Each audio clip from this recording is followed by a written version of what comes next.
Episode 211, Logan's Problems. Lionel was relieved Violet had agreed to come see Chloe. Not wanting to go back to the unstable Chloe's hospital room quite yet, Lionel walked around the hospital park and called Garrett. They needed to discuss the latest developments with Logan. The revelation that Adam and Amy were Logan's children had been a setback. Previously, Logan had not had heirs, which had been his biggest vulnerability. Now, even that weakness was gone. Garrett did not want to waste any more time. He wanted to wait for Logan to make a few more deals and then act. Garrett felt that the Smith Group was not impenetrable. It could be infiltrated, and he even had a few sources in mind in their finance department. It could not only be used to buy useful information, but to get people to do things they normally wouldn't, such as planting a loophole in a contract without any review. An action like that could result in huge losses for Smith Group. We also need to strengthen our position by continuing to invest. Smith Group currently has over $10 billion in investments. If we hope to take Logan down, we have to have our own resources. A source or two inside would help with this, Garrett told Lionel. Logan will doubt no one who can speak up in the Smith Group. Lionel thought for a while and said, planting a source with real influence on the inside will be difficult and cannot be done overnight, Lionel replied with concern. Don't worry, I'll think of a way. You just need to ensure that the Kingston Group and Smith Group continue to do business together while making sure that what we are putting in place is hidden from them. For now, Garrett said. I know. I will return to the office soon to keep an eye on things. Logan would never think that the Kingston Group would dare to exploit the loopholes in our contract right now, and I will definitely do everything in secret. Don't worry, Lionel told Garrett. That's good. We'll talk soon. After Garrett hung up with Lionel, he took a sip from the glass in his hand, then pulled up a picture of Violet on his phone. She was indeed beautiful. No wonder Logan cared so much about her. Even Garrett felt itchy when he saw her. Beautiful things should be shared by everyone. People like Logan were really annoying. He always liked to monopolize things. Garrett felt it was time to let him know that even Logan Alexander had things that he could not defend. Didn't Violet have a potential engagement in the works after all? Lionel returned to Chloe's hospital room to tell her that Violet had agreed to come and see her. Chloe started ranting again at this news. Lionel tried to calm her down and thought about how to make Violet defer and agree to Chloe's conditions when she came. Although Lionel felt that this would be impossible, seeing Chloe's madhouse mood, he was too lazy to argue with her. And Lionel knew that if Chloe did something out of line, he would have to save Violet and protect her. He would not let Chloe blunder and offend Logan. At the same time, perhaps Lionel could remind Violet of their warm past together, and maybe their relationship could return to how it had been when they were young. Lionel decided this was the perfect way to handle things. While he was thinking about all this, someone knocked on the door of the room. Lionel signaled with his eyes, and the nurse went to open the door. It turned out to be Priya, an assistant who worked for Corey. Behind her was a man carrying multiple gift bags. Hello, I hope I'm not disturbing you. Mr. Alexander asked us to come and see Miss Kingston. He wanted us to extend condolences on Smith Group's behalf and bring you these gifts. Priya greeted Lionel warmly. She saw Chloe lying in the bed with rumpled clothes and wild eyes. She was so pale. She looked like a ghost. Priya knew that she needed to take in every detail so that she could report back on Chloe's condition to Logan and Corey. Previously, when Elizabeth was in Logan's office, she found it difficult to say out loud Chloe's reasons for going crazy. Finally, she had admitted that Chloe felt it was all because of Violet's setup that she lost her child. Logan had smiled lightly and said that it was really strange to have such a thought. Violet had been with him all night, after all. Elizabeth had quickly agreed with Logan, not wanting to offend him. I said the same thing, but Chloe insists it was Violet who arranged it all. She will not listen to anyone. It's like she's gone mad. Elizabeth had then shaken her to convey how distressed she was. Looking at Chloe's expression now, Priya realized that Elizabeth for once hadn't been exaggerating. Chloe really did look like she had gone mad. While Priya felt sorry for Chloe's baby, she was having a hard time feeling sorry for Chloe herself. Didn't she want to murder someone else's child? Not only did she want Violet to be destroyed, but she also wanted to get her father's mistress to lose their child. Then she would blame Violet for the crime. Logan was not happy that Chloe was trying to blame Violet for her attack. Did Chloe really think that Logan's people would be so easy to bully? Logan could imagine that if Chloe's plan had succeeded, the Kingston family would probably be raising their cups to celebrate right about now. They would be thrilled that Violet would not only be facing jail time, but also that she would lose the ability to take over the Kingston group. Even if she had the right of inheritance, the negative impact the scandal would cause the Kingston group would be so bad that no one would support her becoming their director. At the same time, not only would Violet have suffered if Chloe's plan had worked, but there would have been a huge impact on Logan and the Smith group as well. Public opinion would turn against them, and profits would suffer. Agnes would probably have been so upset that she would have tried to separate Violet from her children, causing all of them much pain and conflict. The more Logan thought about it, the more upset he became. He felt that he had been too soft-hearted towards Chloe. There was no next time. If Chloe dared to cause trouble again, Logan would end her. When Corey returned, Logan would order him to find someone to keep a close eye on Chloe. Elizabeth was still going on about Chloe, trying to stay on Logan's good side. I know, Logan. I will get Chloe to calm down. Let's change the subject. It seems like there is some news about Violet. News? What news? Logan scowled at her. I heard that Noah has been investigating and has found some clues. He's getting closer to figuring out who Violet was supposed to get engaged to, Elizabeth answered. Oh, is that so? Logan stared coldly at Elizabeth for a few moments and withdrew his gaze. Noah again. He was so annoying. Why did Noah have to go looking for this useless marriage prospect whose whereabouts were unknown? Logan sneered. He was already riled up about Noah, Garrett, and Lionel's interests in Violet. Now Logan was infuriated with some mystery suitor. Apparently this man was deemed worthy enough by Kenneth Kingston for him to want to entrust his company and his granddaughter to him. Logan did not dare to scold the man for being old and muddle-headed out loud. He stuck to silently criticizing him in his head. Kenneth was his children's biological great-grandfather, and Violet's grandfather after all. Violet. His woman was at the center of so many problems. Logan would do his best to protect her. Logan just hoped that her problems were ones that he could ultimately solve.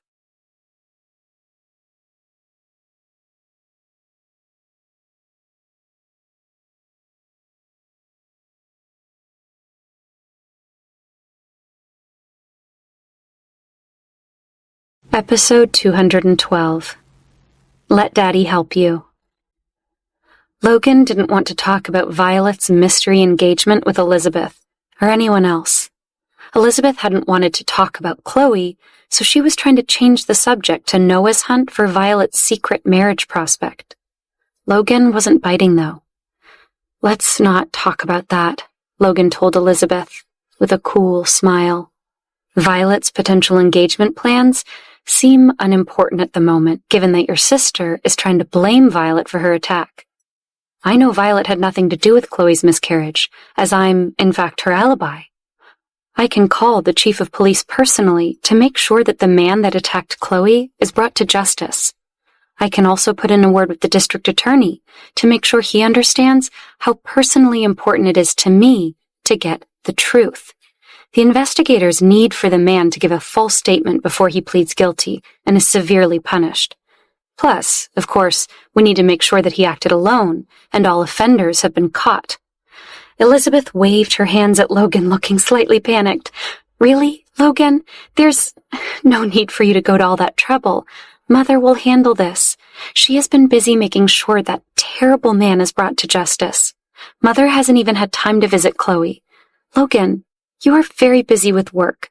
You should not be distracted by my family's business. God, that's all they needed. Logan getting personally involved in the investigation? What if Logan found out something incriminating that the man said in jail? Plus, the last thing they wanted was Logan speeding up the investigation.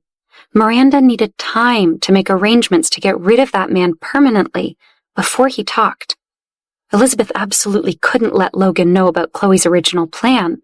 If Logan found out, it would be the end of his relationship with the Kingstons, and all Elizabeth's hopes would be dashed. Elizabeth hadn't given up on Logan yet. Philly had promised to her, if he found out that Chloe planned all of this on purpose to deal with Violet, the Kingston family would be next on Logan's hit list. After all, Violet was the biological mother of his 2 little kids. Even if the Alexander family did not accept her, they would not let her be bullied like this. If something happened to Violet, the 2 children would be the most affected. Unless Violet died in an accident, the Alexanders would protect her as long as she lived. Violet had really taken a good step up in the world. Joining Logan was like obtaining a life-saving talisman. If only Elizabeth had managed to marry Logan before Violet's return, then she would have more influence over him as his wife. Elizabeth thought bitterly. If Chloe's scheme had only succeeded, then none of this would be happening. Her sister had failed, though, and now Elizabeth had to find another way to get Logan. Elizabeth changed course and pitifully told him about the chaos in the Kingston family these past few days. At the same time, she begged Logan to accompany her to the upcoming celebration. Logan sighed and sighed. He needed to end this thing with Elizabeth once and for all. After all, he had already refused to marry Elizabeth, and yet she was still clinging on to him. If the woman had any self-respect, she would have walked away by now. Logan thought for a while and decided to ask Corey what it would take to finally get rid of Elizabeth and completely end their relationship. Logan was willing to buy a house or a car, or maybe cash would work. Logan had no patience for these types of parties, especially when they had nothing to do with his job. But he decided maybe he could go one last time if he made it clear to Elizabeth that this would, indeed, be the last time. Fine, but, Elizabeth, there won't be the next time. Got it? Logan told her seriously. Going with her felt like an obligation, but he knew Violet wouldn't be happy. He didn't like to cause trouble for himself. However, he still had some pity for Elizabeth, and figured one more time wouldn't hurt. I know, Logan, I will definitely not trouble you again. Thank you, Elizabeth beamed at him. All right, and while things are different between us now, I'll still try to help you with your career, if I can. Logan figured throwing her a few roles here and there might also keep her happy and out of his way. Oh! Elizabeth did not need to say anything. She just looked at Logan gratefully. Her eyes were full of admiration and sweetness. Since Elizabeth was in a good mood now, Logan took the opportunity to ask her to visit Chloe when she had the time. Logan wanted to tell her sister to forget about all this business with the Kingston family and focus on her future with Lionel. Elizabeth naturally agreed, and then she bid Logan goodbye and left with Philly. Logan figured that as long as Chloe lived a good life with Lionel, then the man wouldn't have any chance to get close to Violet. This could be considered as helping him.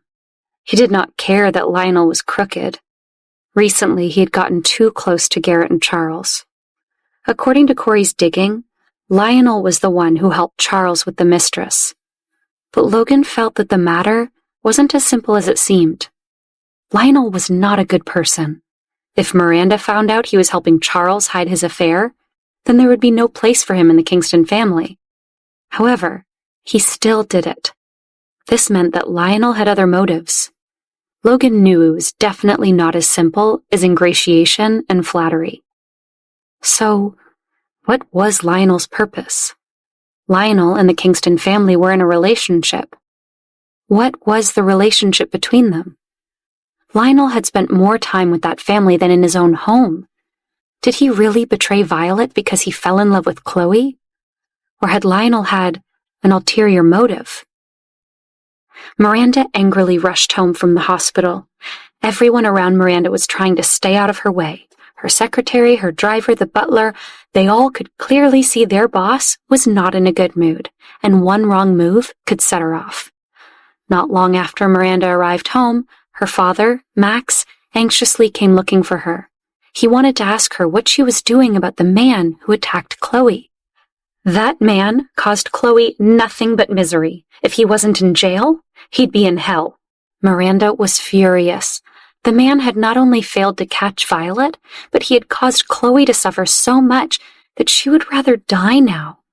As far as Miranda was concerned, the man had signed his death warrant the moment he failed. It can't all be his fault. Aren't you afraid that he will talk nonsense inside and expose everything? That was what the old man was worried about.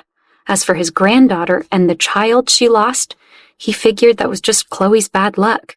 There was nothing he could do about that now. Miranda's father shook his head as he spoke. I really don't know how Chloe could have messed this up so badly. She got cocky and sloppy and really made a mess of things. Why are you saying such things? Miranda said irritably. Do you think Chloe feels good about herself right now? Everything she did was for the sake of the Kingston family and the Rutherford family. You, as her grandfather, should be thinking of a way to resolve this matter for her. I'm afraid that man in jail will squeal about Chloe's plan. If he does that, we won't just have the authorities breathing down our backs, but the Alexanders, Max argued. What's there to be afraid of? Do you think I didn't make any arrangements? I would be an idiot if I let that man live. Dad, do you think it is easy for your daughter to become the head of the Kingston family? It's not like you don't know how I got on all these years, Miranda argued. Fine. Max held up his hands in surrender. My daughter is capable. How about this? I want to buy a house, so you give me some money, and I'll take care of this man for you. Why do you need money again? Why? Miranda's tone was irritated, and her face was filled with displeasure. Her father was always asking her for money. No doubt he'd run up his debts again. What? You can't just treat it as paying me for my time and effort? Let Daddy help you take care of your problem, Miranda. You need to get rid of this guy permanently.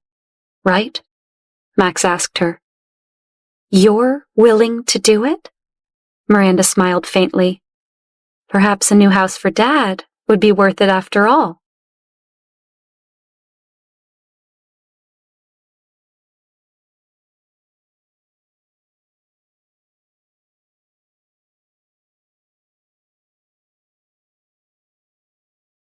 Episode 213.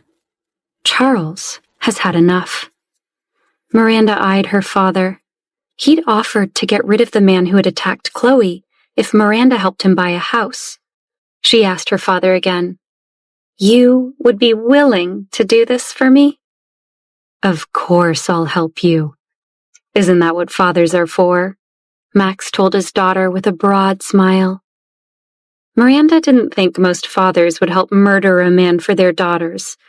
Still, she wasn't complaining.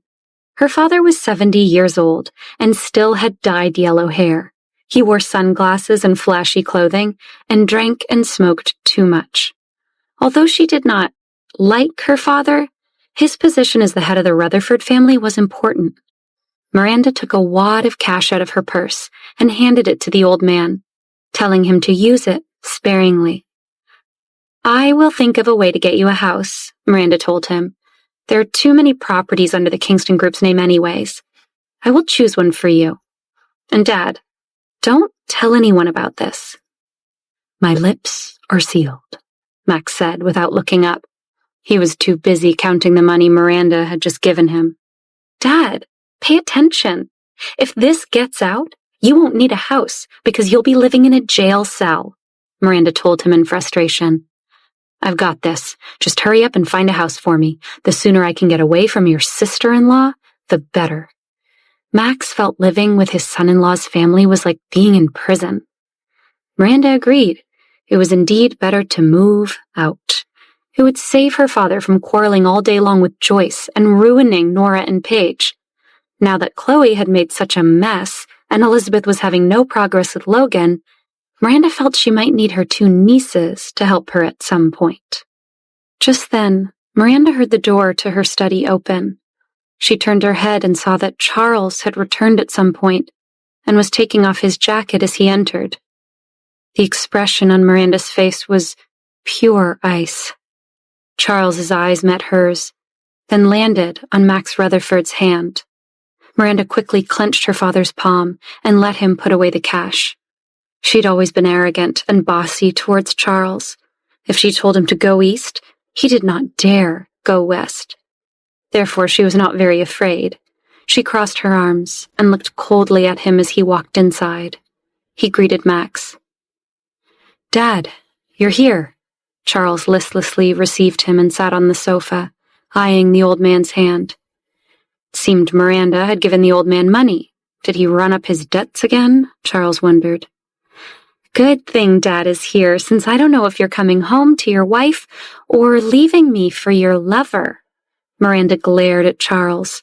Her voice had a rare, choking tone, which made Charles feel a little bad. "Charles, this matter of yours has caused everyone to feel rotten. Now, everyone everywhere is talking about this. How do you expect Miranda to show her face?" Max scolded his son-in-law. "Max, you don't have the right to talk to me about this. Besides, it's not just my fault," Charles said while looking at his wife. "What did you say? How do you think this is Miranda's fault? You are the cheater who humiliated my daughter. I don't care who you are. What does it matter if you are a Kingston if you trample over your own family name?" Max Rutherford was furious. As far as Max was concerned, Charles had always been useless. Everyone knew the one in charge of the Kingston family was his daughter. Without Miranda, Charles would have run the Kingstons into ruin long ago. "This is the Kingston house." Charles suddenly stood up and glared at Max. "Don't take advantage of your old age. I respect you when I call you father-in-law. Do you really think you are so great that you can just waltz in? Your daughter knows all I've ever wanted is a son. What about it? If you don't like it, then don't come to my house. The surname of this old place will always be Kingston, not Rutherford." He scowled. "Hey, when did you grow a spine, Charles? Why are you so arrogant now? Did I hear that correctly? You even found some wench to give birth to your son?" The old man was not to be outdone. He jumped up from the other sofa as he pointed at Charles and cursed. Miranda originally wanted to discuss things with Charles quietly. Who knew that her father would come knocking? Now the two of them were only focused on arguing. Charles had finally had enough. He let his father-in-law have it as he vented all his anger out on the old man. Max was not a good person either. "Miranda has gotten used to riding my coattails all these years. Apparently, she has gotten so used to it that her father thought he could disrespect me and get away with it," Charles fumed. "Without my daughter, you are nothing." The old man spat in Charles's face fiercely. Miranda first wanted to stop him, but something made her pause. She wanted to see Charles's reaction. Besides, she was still angry. Charles was glaring in silence. If Charles showed fear now, Miranda could go back and take care of the bastard and send his woman away with some money. She could also pretend that nothing had happened and continued living in this marital facade with him.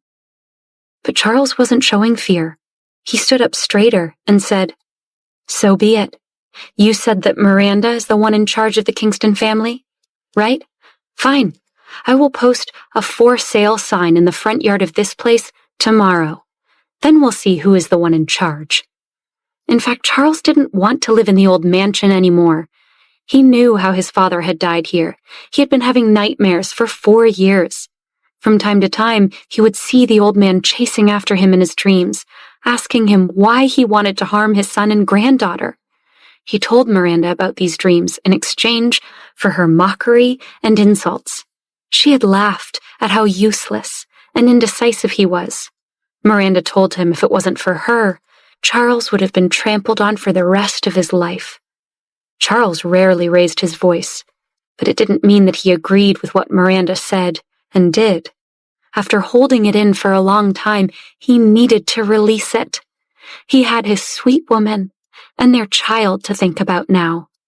This child would be clean and untarnished. Charles would make sure his son had a bright future. He had to nurture him well to inherit the Kingston family. If Miranda lived honestly, she would still be his wife. If she continued to be arrogant and despotic and didn't treat him as a person, then don't blame him for being impolite. Anyway, he had done many dirty things in this old mansion. He did not want his son to be born here. He would buy a new house and give his son a fresh start. Charles had made up his mind. However, Charles shocked Miranda and her father. Max looked like he wanted to beat him up, and Miranda, for once, was speechless. It seemed as if Charles had indeed, finally, grown a spine.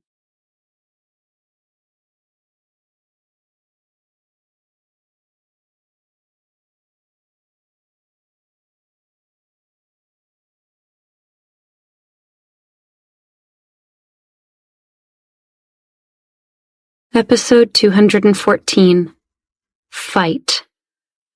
After Charles proclaimed he was going to put the Kingston mansion up for sale, even a pin drop could be heard in the Kingston study. Miranda and her father, Max, were shocked and speechless. When had Charles grown a spine? Then suddenly, the silence was broken as Max lunged at Charles. The two men started to fight.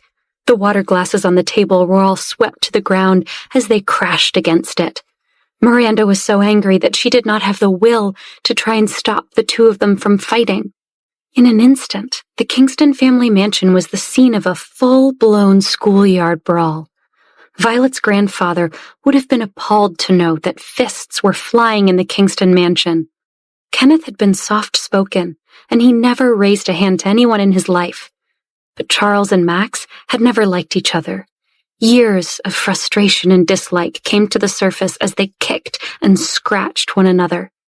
The butler and Charles's driver quickly ran in to pull the two men apart. Charles had truly thought that Miranda had called him here today to discuss their situation civilly. Instead, Miranda had brought her father here to threaten and suppress him with force. Charles glared fiercely at Miranda as he swiped his hand through his hair to straighten it and tugged his clothes back into place. He did not care about the trashed study. He snapped at his driver that he was leaving and to get the car. Miranda and her father looked at each other in dismay, but Charles had already walked out the front door without another word. Max realized that he was probably getting old. Not only had he failed to throttle Charles into submission, but he also felt his blood pressure rising. "Don't worry, my girl," Max told Miranda. "I will definitely teach your no-good husband a lesson. Pretend to spoil him and make him think you are a forgiving, understanding wife." Meanwhile, Max would find someone to deal with Charles once and for all. "But Dad, what about that woman and her child? They need to be dealt with as well." Miranda was getting a little impatient. She wanted this problem handled permanently. "I have people to handle that. With money, I can do anything my sweet Miranda wants."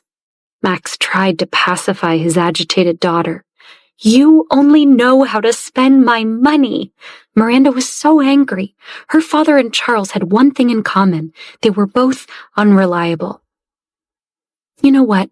Let's not talk about money. No matter what, I will protect my precious daughter. Don't worry. You just take care of yourself. Oh, and your big brother. He's going to need money too. Our company hasn't had much business recently. You need to help out Ian and Joyce. Otherwise, I'll lose face in front of my family. Do you understand?" Miranda rolled her eyes at her father and flopped down on the sofa. "Fine. I'll get Ian a check. Now go. You need to hurry and fix this for me as soon as possible." Miranda waved at her father to leave. Giving his daughter a quick kiss on the cheek, Max walked out the door. After her father left, Miranda sat sulking on the sofa while she watched her housekeeper clean up the mess in the study. She instructed the woman to spread the word among the staff that if news of today's fight were to leak out, employees would be fired. Miranda then forced herself to calm down and think of countermeasures. She had to protect her current status and identity as the head of the Kingston family. Why would Charles have the idea of buying another house? Actually, Miranda didn't even like the Kingston mansion. It was old and dated. It wasn't his selling the house that bothered her, but that Charles was yielding his power to do so. Now that Charles had another woman, she had to be on guard against him transferring property. Miranda decided she needed to be proactive, so she swiped open her phone and started making some calls. Priya had been in the hospital listening to Chloe's temper tantrums on repeat for a long time. Because she was Corey's assistant and a member of Smith Group, Chloe was trying to get Priya to help her smear Violet's name inside the company. "Violet has agreed to come and see me because she is afraid that the Kingston family is going to implicate her," Chloe told Priya. Violet was coming to see Chloe? Did Logan know that? Priya would have to make her excuses to Chloe soon and leave so she could inform the boss of Violet's plan. "Miss Kingston, I think it's best that you try to relax and let the investigators do their jobs. Since you keep talking about Violet in this way, I'll have to go back and report this to my bosses. Logan will want to investigate this matter to protect Violet. The man that attacked you might have a gang behind him." Priya sat beside Chloe's bed with a worried look. "What gang? There is no gang, just Violet," Chloe insisted loudly. "All of you have been deceived by her. If you don't believe me, just wait and see. She will admit it sooner or later." Chloe curled her lips and was getting extremely excited. When Violet came to see her, Chloe would make sure that Violet confessed to everything. Violet wouldn't want to admit to something she didn't do, of course, but as always, Chloe had a plan. That night, Violet didn't have a chance to tell Logan that Lionel had asked her to visit Chloe. Noah and Haley were at the house and staying for dinner. Logan was home earlier than usual, and Zoe was making tamales. It was rare for Logan's home to be so lively. Everyone had gathered in the living room while they waited for Zoe and Lee to put dinner on the table.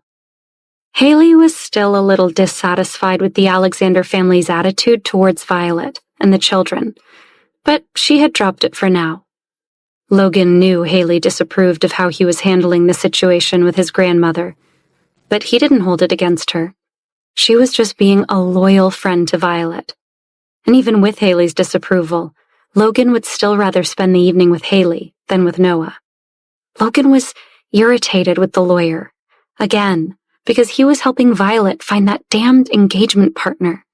Didn't Noah's law firm have more important cases to deal with? Leaning back with his arm along the top of the sofa, Logan asked him, "Are things slow at your law firm, Noah? I've heard you might have some free time. I'm sure Corey has some contract work he can throw your way." Logan eyed Noah, waiting for an answer. Noah rolled his eyes at him. Doesn't Smith Group have a legal department to deal with these types of issues? He was annoyed that Logan thought, because he was an investor in Noah's firm, that he had power over him.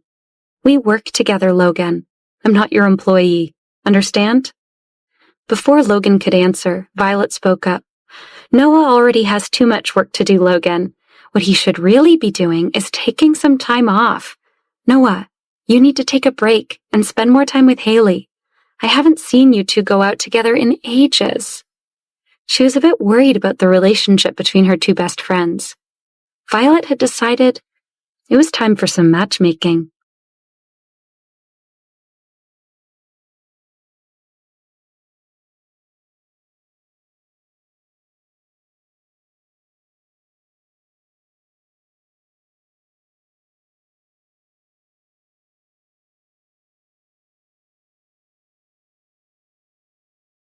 Episode 215.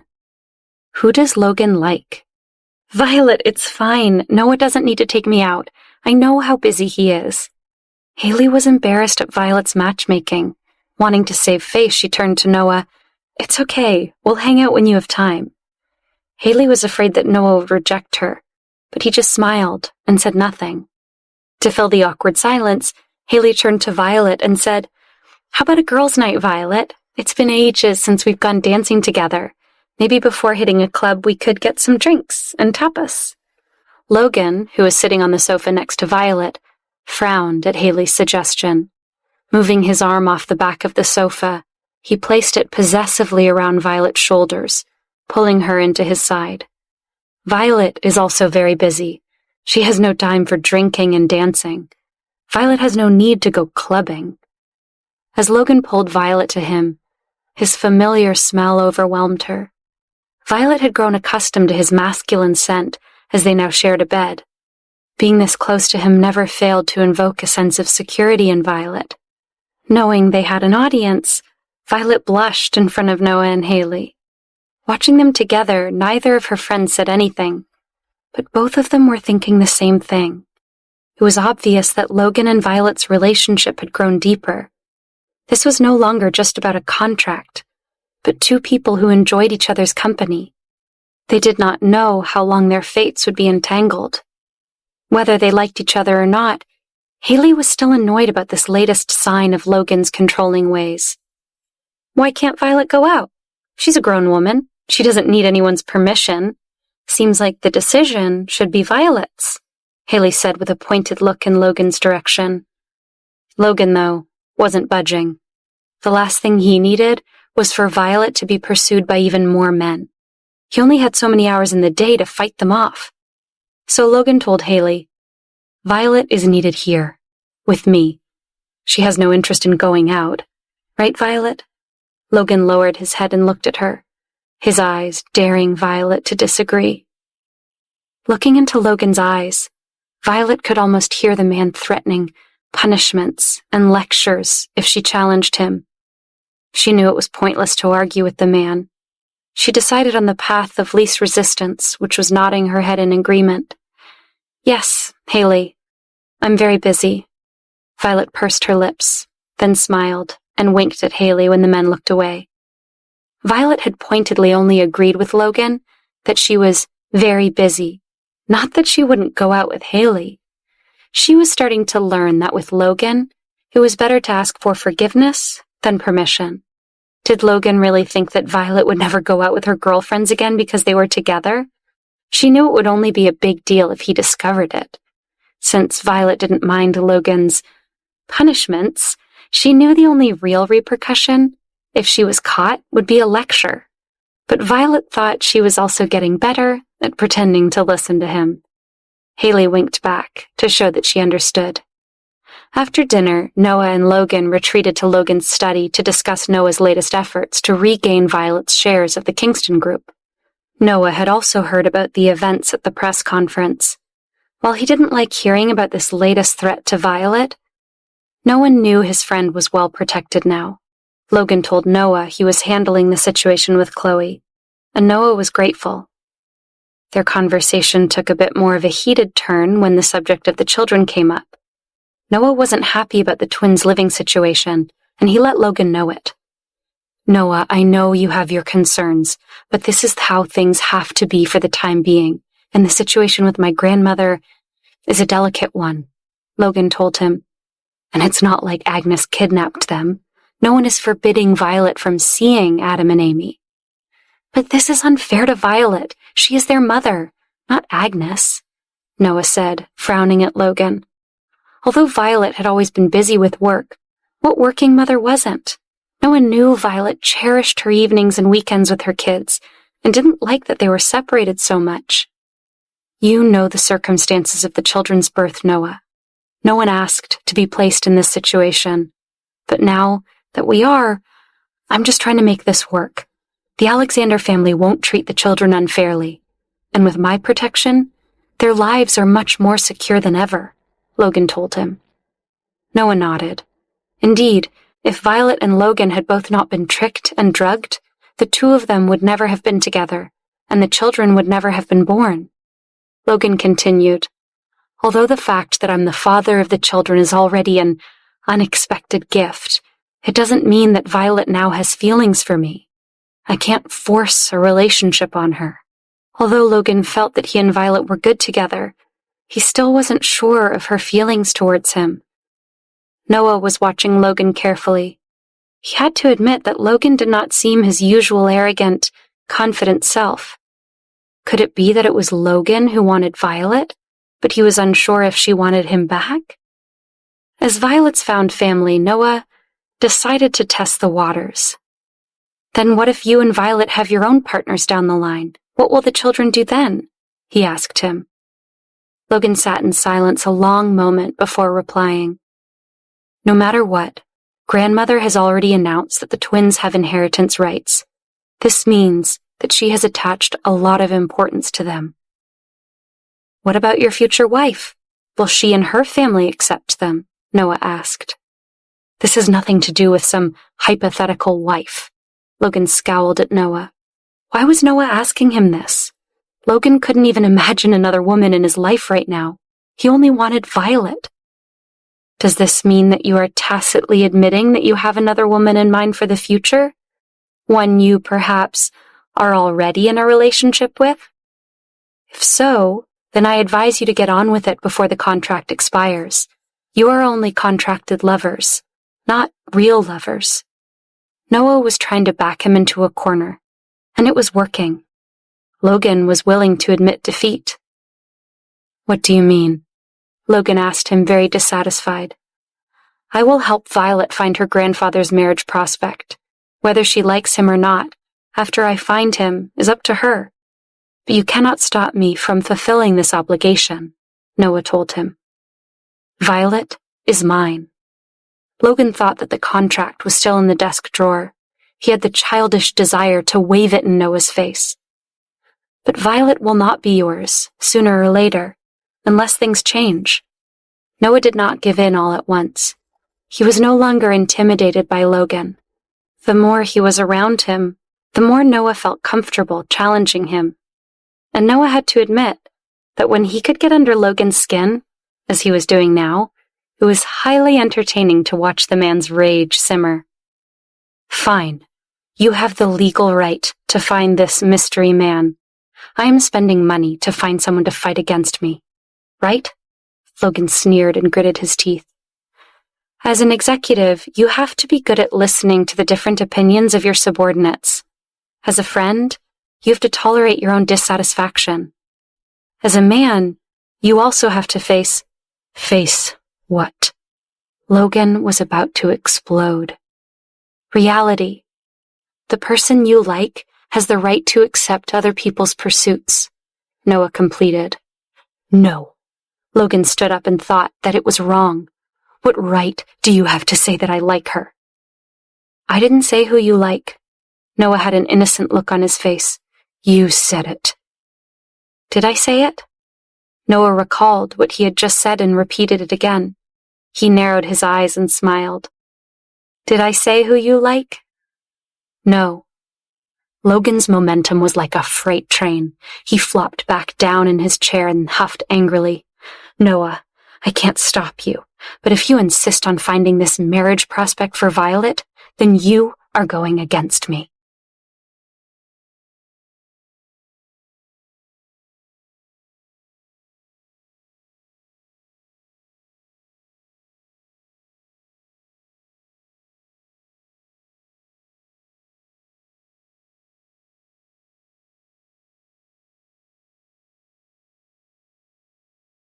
Episode 216.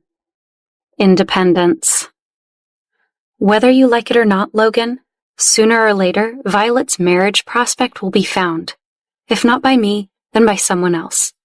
Noah told Logan, who just glared at him. Besides, you can't restrict Violet's freedom forever. Her contract with you will end, and she will have her independence again. Independence? Logan scoffed to himself. How could Violet be independent when Noah was trying to shackle her to some stranger? She would eventually sit in the position of director of the Kingston group and manage the entire Kingston family. When this man was found, Who was to say that he wouldn't try to control Violet behind the scenes?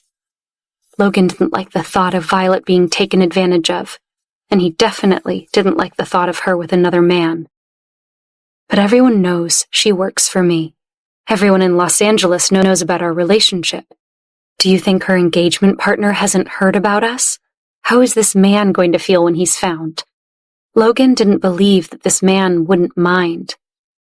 Those are concerns for Violet, Noah informed Logan pointedly. Furthermore, officially she is only your secretary and estate manager. And that's another thing. Violet needs to step down as your secretary. Her conflicts of interest are growing, and it's only a matter of time before your grandmother insists upon this, he added. Logan didn't like it, but he had to admit that what Noah said was right. If Violet continued to stay in Smith Group, it would only make their situation more chaotic. Someone might try to use the drama of Violet and the Kingstons to attack Logan and Smith Group. Both men fell silent for a long moment. Look, it's not like I'm going to find this man tomorrow. Don't worry about it right now. Noah could see that their conversation was making Logan a little depressed. Noah secretly laughed to himself. Did this guy know what he looked like right now?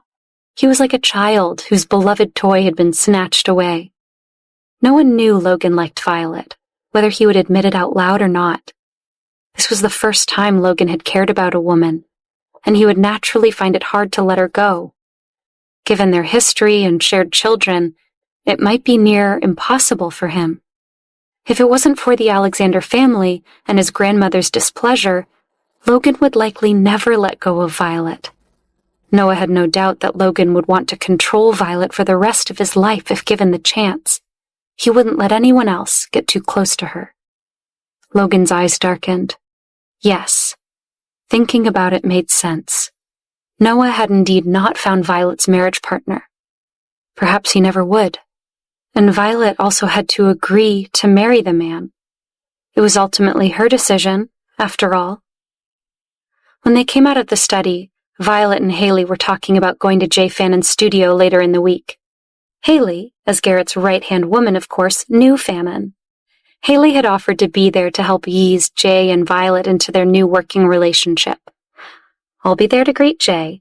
Though his temper is a little strange, he is really talented, and he picked you personally, so he's obviously eager to work with you. Haley was full of confidence that everything would be great. To her, Violet was perfect. No one could not like her friend, other than Miranda's crazy family. If he dares to chastise you, then he will not do it again. Logan's mouth twitched and his eyes darkened further. If Logan heard that Violet was being harassed by Fannon, he would have no problem reining the producer in.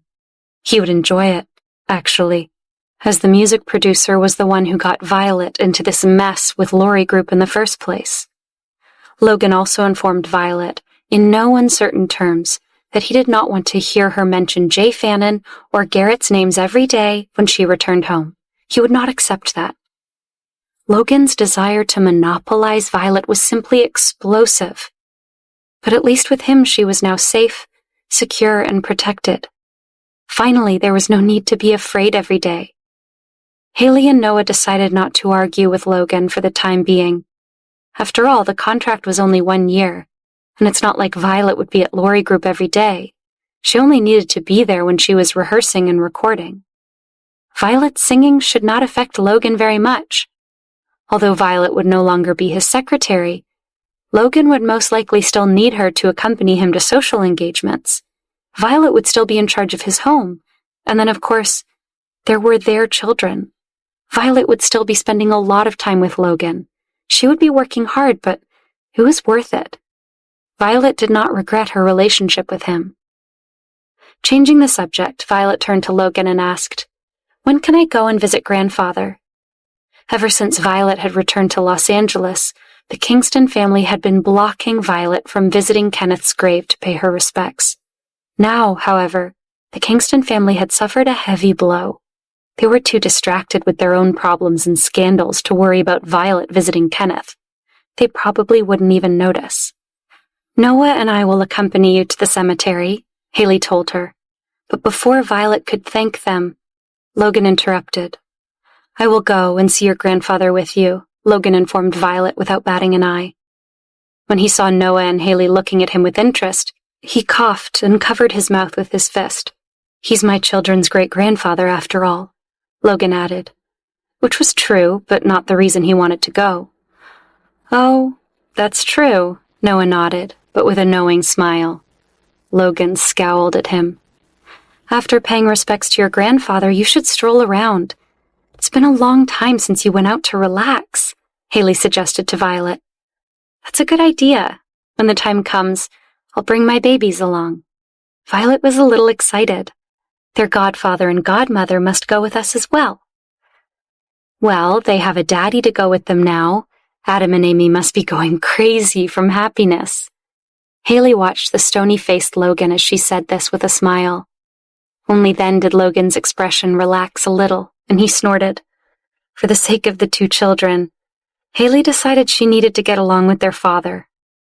After all, if it were not for Logan's mediation, his grandmother probably wouldn't let the children see Violet at all. Furthermore, Amy and Adam liked their dad very much.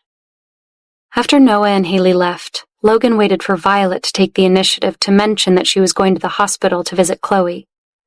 Logan had heard about her intention to visit Chloe from Priya, but Violet had said nothing. Logan was annoyed. Did she think that he was so unimportant that she didn't need to tell him? Or did she simply forget? Or was Violet going behind his back and completely ignoring Logan's authority? Again.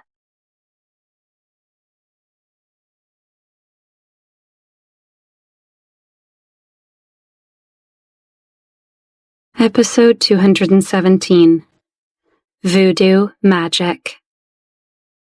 Why had Violet not told him that she was planning to visit Chloe? Why would she hide something so important from him? The more Logan thought about it, the angrier he got. That night, Logan was not gentle or gentlemanly. He was closer to a man possessed. He teased Violet until she was on her last breath and begging. She even dreamt about it when she fell asleep. Fortunately, the children were with Agnes. Otherwise, they might have heard some strange noises. No matter how good the soundproofing was, God knows, sometimes Lee and Zoe looked at her with extremely ambiguous eyes. Sometimes they even hid their faces and secretly smiled. It was unknown if they were talking about her or not. Violet felt that she could not resist Logan in this kind of encounter. Her physical strength was not on par with his. Her psychological resilience was even less. Logan had only to stare at her, and Violet's mind went blank. She just could not resist the man. It was like he'd cast a spell on her with some weird voodoo magic. When they were together, she felt drunk with pleasure, and he seemed the same. Violet wished she could talk to someone about these feelings. Haley was out since she was still a bit angry with Logan, and she couldn't imagine asking any of her male friends. She didn't know if everyone felt this way, or if this was something unique between her and Logan. It was rare for Logan to let her have a solid night's sleep. She no longer had to get the children ready for school, so Violet regularly slept until late in the morning. It's not like she had anywhere to be right now anyway. She found her life of leisure at Logan's uncomfortable. She'd rather be productive and working, which reminded her that later this week she would be starting her new singing career. Cheered a bit by this, Violet got up and showered, then headed downstairs. When she entered the breakfast room, Zoe handed her a smoothie. Violet eyed the suspiciously colored green smoothie warily, but then took a sip. Even though, according to Zoe, the fruits were mixed with chia seeds, protein powder, and assorted leafy greens, it was surprisingly refreshing. Violet wondered whether Logan had tried one or not. Mr. Alexander not only drank a full glass, but then he took a second serving to go. Zoe was all smiles at her latest creation success. Zoe liked Violet very much. She was not pretentious. She was always polite and did things in a natural and honest way. She was the first woman that her boss had ever seemed to have cared for, so as long as Violet continued to be good to Logan, Zoe would be good to Violet. Mr. Alexander said that you should stay home and relax, Zoe told Violet. He suggested you read your Kindle or binge watch something on Netflix. Or he suggested you call Tom to chat. What kind of gilded canary life was this? Violet thought. She did not want to have it all. She did not want to be pampered or get used to the good life. After all, she did not know how many hardships she would have to endure in the future. Tom is very busy working during the day, Violet told Zoe. Like everybody else, Violet added in her head. Then, remembering that she started with Lori Group soon, she felt better. Garrett would take her to see Jay Fannon's studio on her first day to get used to it. Violet was a bit nervous, since she had never worked in the entertainment industry before, but she was looking forward to being busy again. It seemed like a century had passed since her first day working at Smith Group.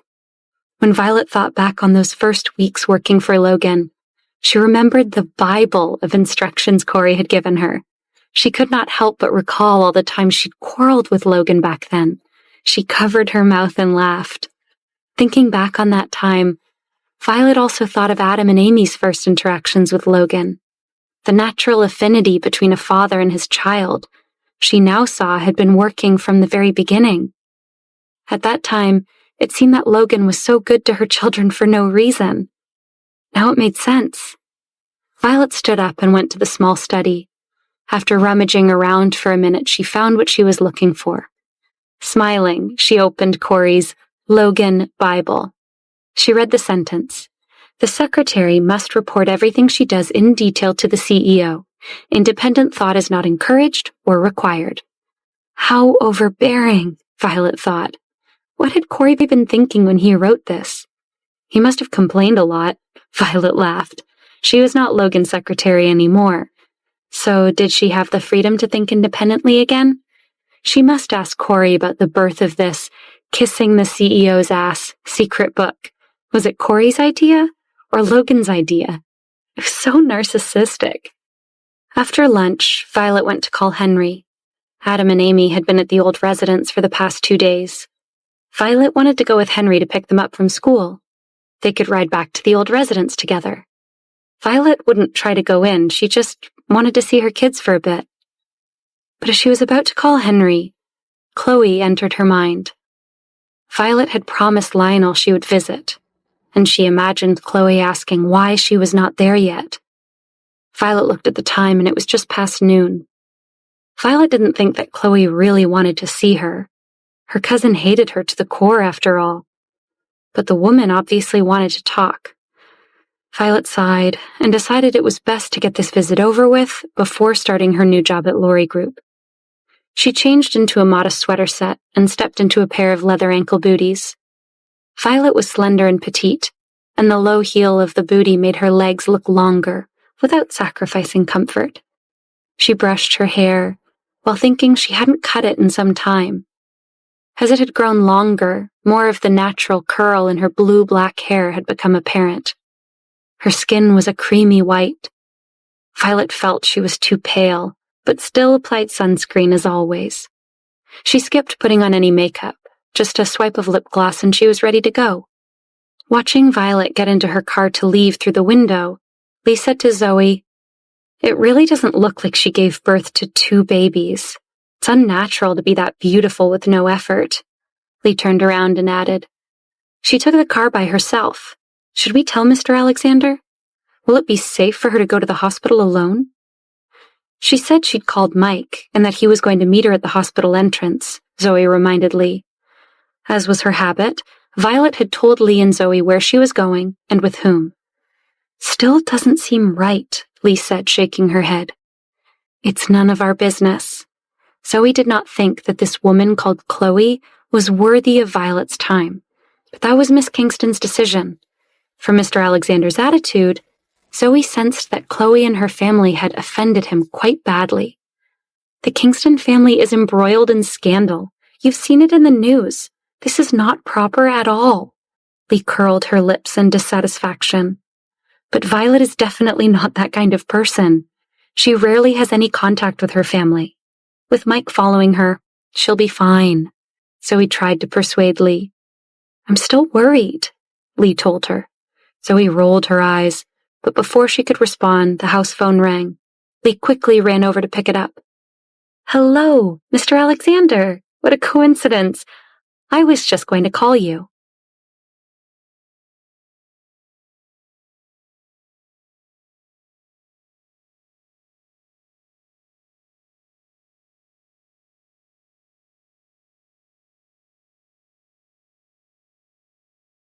Episode 218. Logan phones home. Why were you going to call me? Is something the matter? Logan had phoned home to check in on Violet, and he had immediately become worried when Lee had said she was about to call him. The relationship between the staff and Logan was very close, not stuffy and cold like some employer-servant relationships. Rules had to be followed, but many of his staff had been with him for years. Some had even watched him grow up. Therefore, he spoke more casually with them than with outsiders, and was more willing to show his immediate concern and nervousness. "Where's Miss Kingston?" Logan continued before Lee could even answer him. He still referred to Violet as Miss Kingston. For some reason, he kept up the pretense of a business relationship with Violet, even though his staff clearly knew better. There was something a bit exciting about feeling like they were sneaking around. Maybe he had watched too many romance movies with his grandmother when he was younger. At the time, he had watched them solely to please Agnes. However, recently, he had found that some of the things he had seen in those movies had actually helped improve his relationship with Violet. For example, when facing Violet, he found if he controlled his temper a little, she would actually be more agreeable. Apparently, by doing this, a woman would feel that you were very affectionate, even if you really wanted to argue with her. And if Logan stared intently into Violet's eyes, like he'd seen the movie heroes look at their heroines, Violet generally let him take whatever he wanted. It was like some weird voodoo magic. But the magic never lasted, as by the next day, Violet was back to being disobedient again. She went to the hospital? Logan raised his voice when Lee told him Violet had gone to visit Chloe. Is there anyone following her? Logan asked quickly. She said that she'd called Mike and asked him to wait at the entrance of Grand Central Hospital, Lee told him. What did Mike say? Logan asked impatiently. I don't know exactly. I just know that Violet said that she was going to meet Mike at the hospital entrance, Lee replied. Logan knew that Mike had been released from the hospital, so he would have to drive to meet Violet. There would definitely be traffic at this time of day. Logan wished that Mike had met Violet at the house and driven her to the hospital himself. But Violet, he had no doubt, did not want to inconvenience the bodyguard, so she had offered to meet him at the hospital entrance. Logan still felt a little worried, and more than a little irritated after hanging up the phone. He was kicking himself for not bringing up visiting Chloe last night. He should have told her he knew about it and forbidden her from going. After all, Violet was like a magnet for trouble. Logan was no longer in the mood to work. He didn't even notice when Corey came in. Logan. Logan. Corey had already said Logan's name a few times, but his boss was still frowning and looking off into the distance like he was in a trance. Corey wagged his fingers in front of Logan. What is it?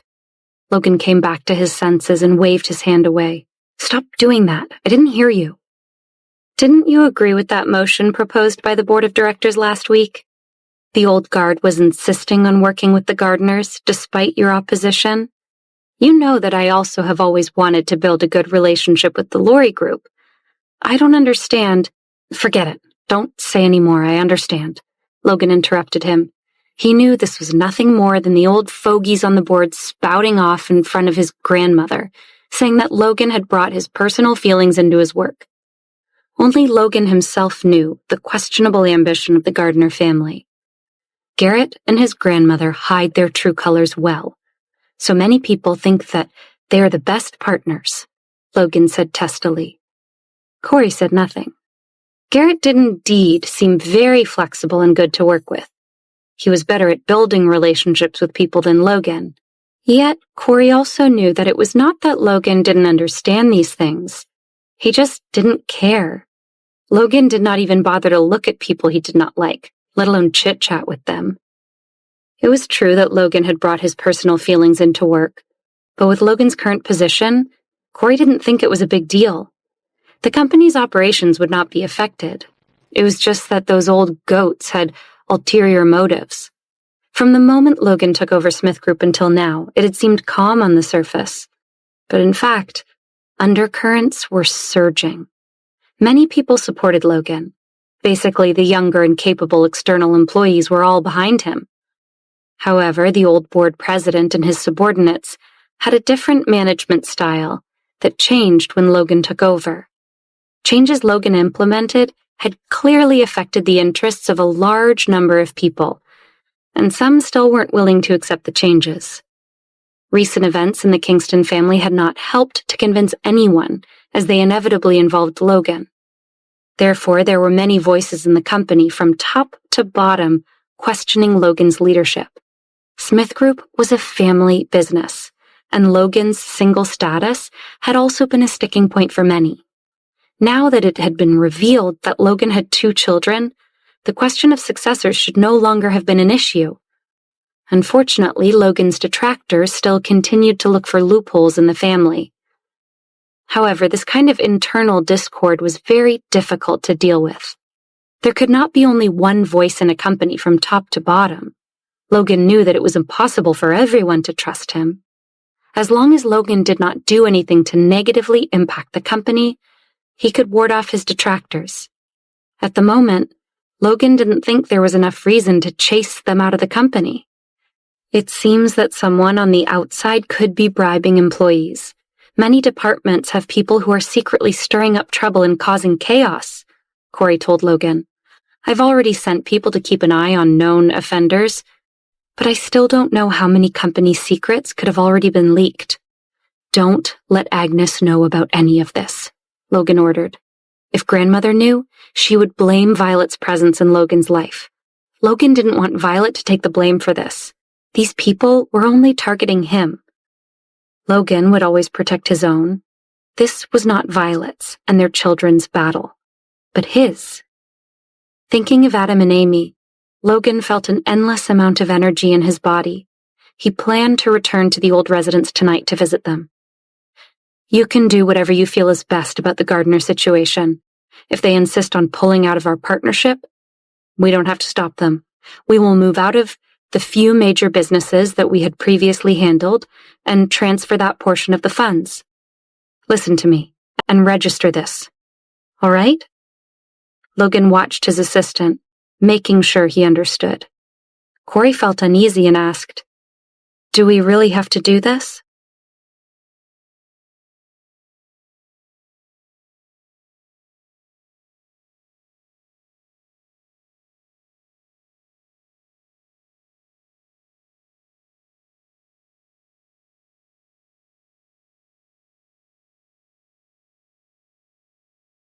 Episode 219.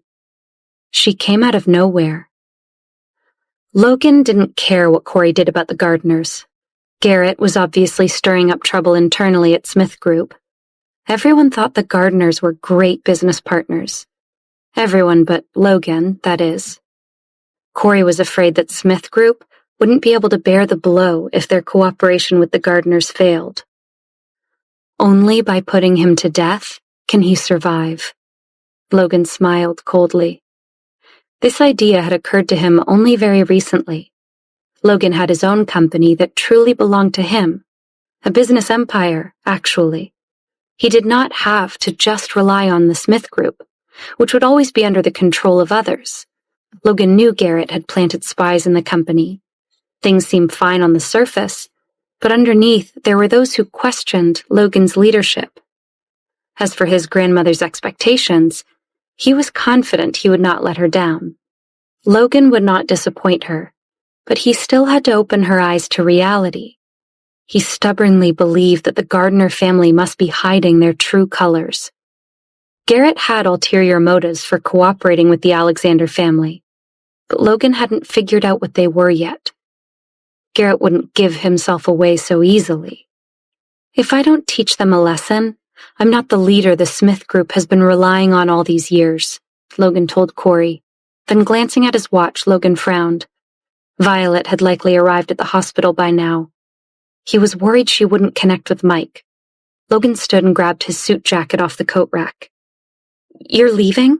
What about all this work?" Corey asked him, clearly surprised. Logan, who used to work overtime every night, had been rushing home in time for dinner recently. The boss claimed he concentrated better at home without all the distractions of the office. But Corey suspected Logan really concentrated better because he was close to Violet. "I'm over it for the day. I'm going to find Violet at the hospital. You're welcome to leave early too," Logan told Corey as he put on his jacket and walked out. He needed to get over to the hospital. He told himself it was because he was worried that Violet would cause trouble for him again. But really, he was just worried about her. Corey quickly followed Logan out, asking him if he wanted Corey to drive him. When Logan grunted an apparent yes, Corey grabbed his wallet and jacket and followed his boss to the elevator. Truthfully, he was overworked today as well, so Corey didn't mind being Logan's driver. He was curious as to why Violet had gone to the hospital. Corey thought about the distance between Logan and Elizabeth recently. As they headed to his car, Corey couldn't help but recall the scene 4 years ago when he drove Logan to the Kingston's home to find a woman. Things were different now.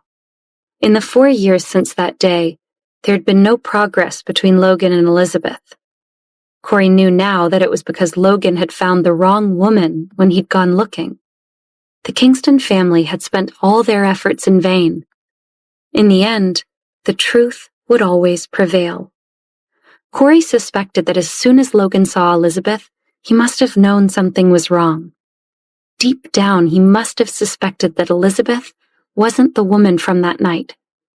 Now that he thought about it, it made sense. At the time, the Kingston family agreed too quickly.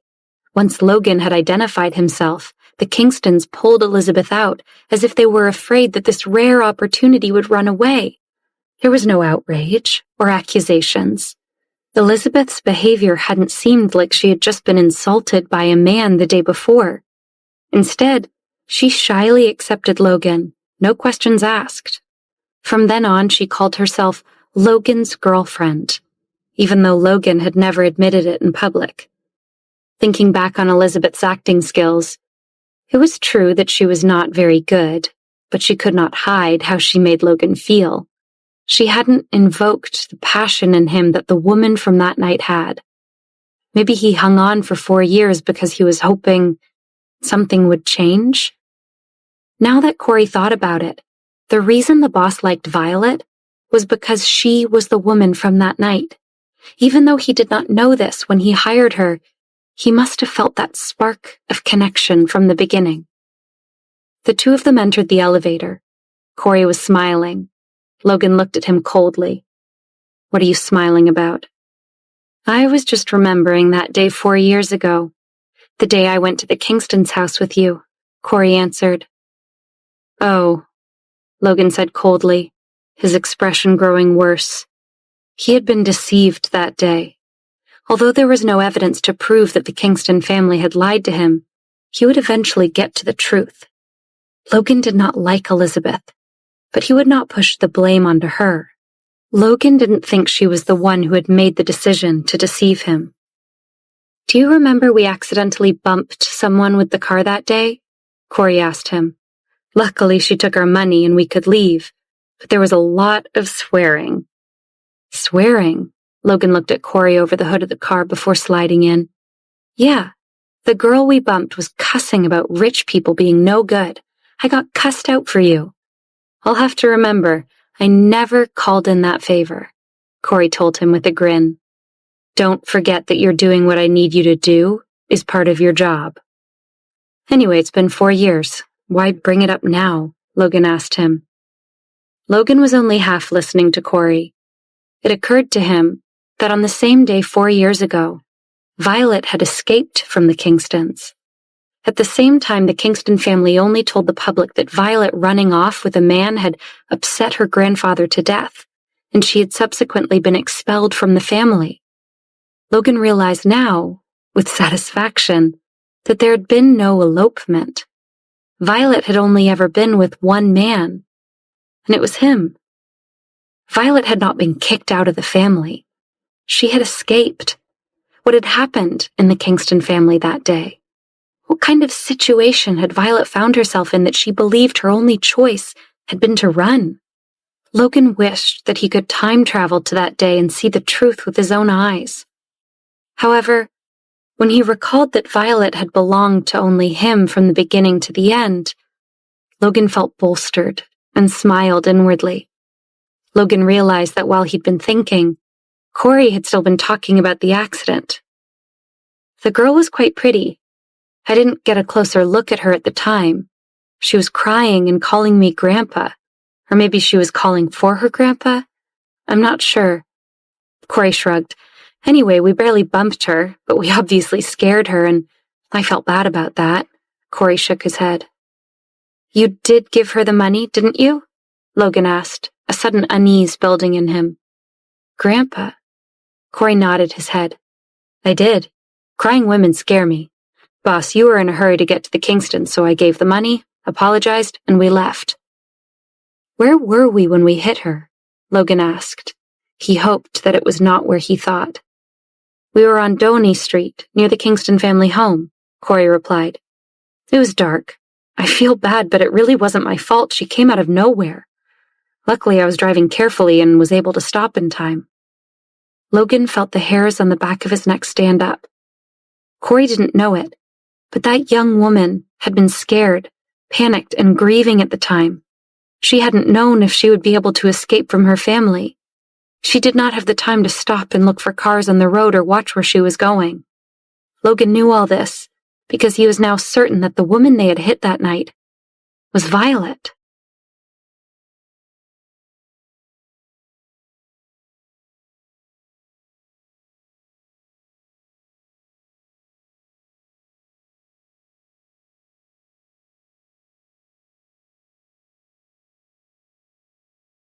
Episode 220.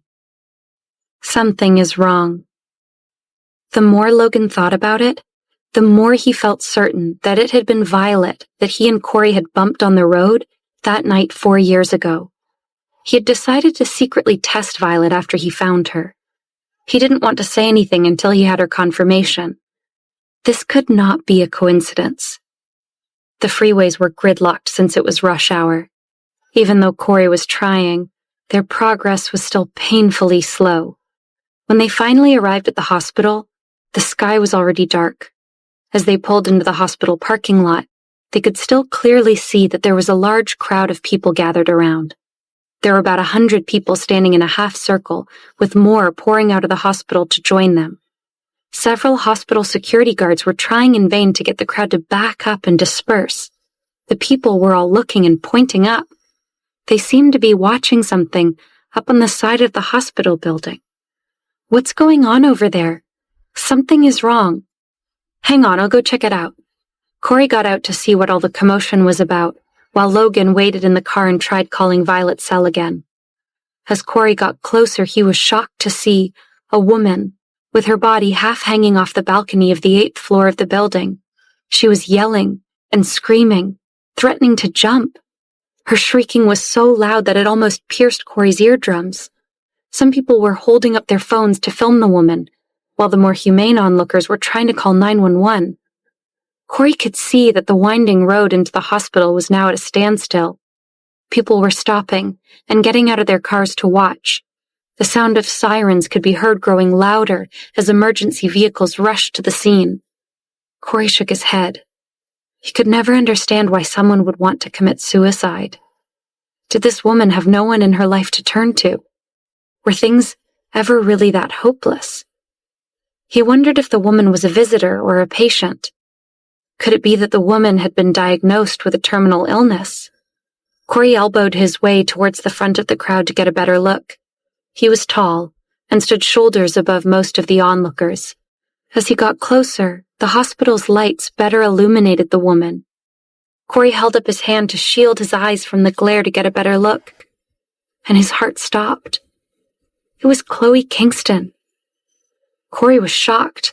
Was Chloe trying to end her life because she couldn't bear the pain of losing her child? Or was this just another scheme?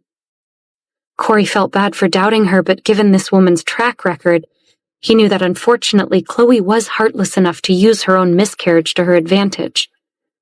Now that he was closer, Corey could clearly make out what Chloe was shouting.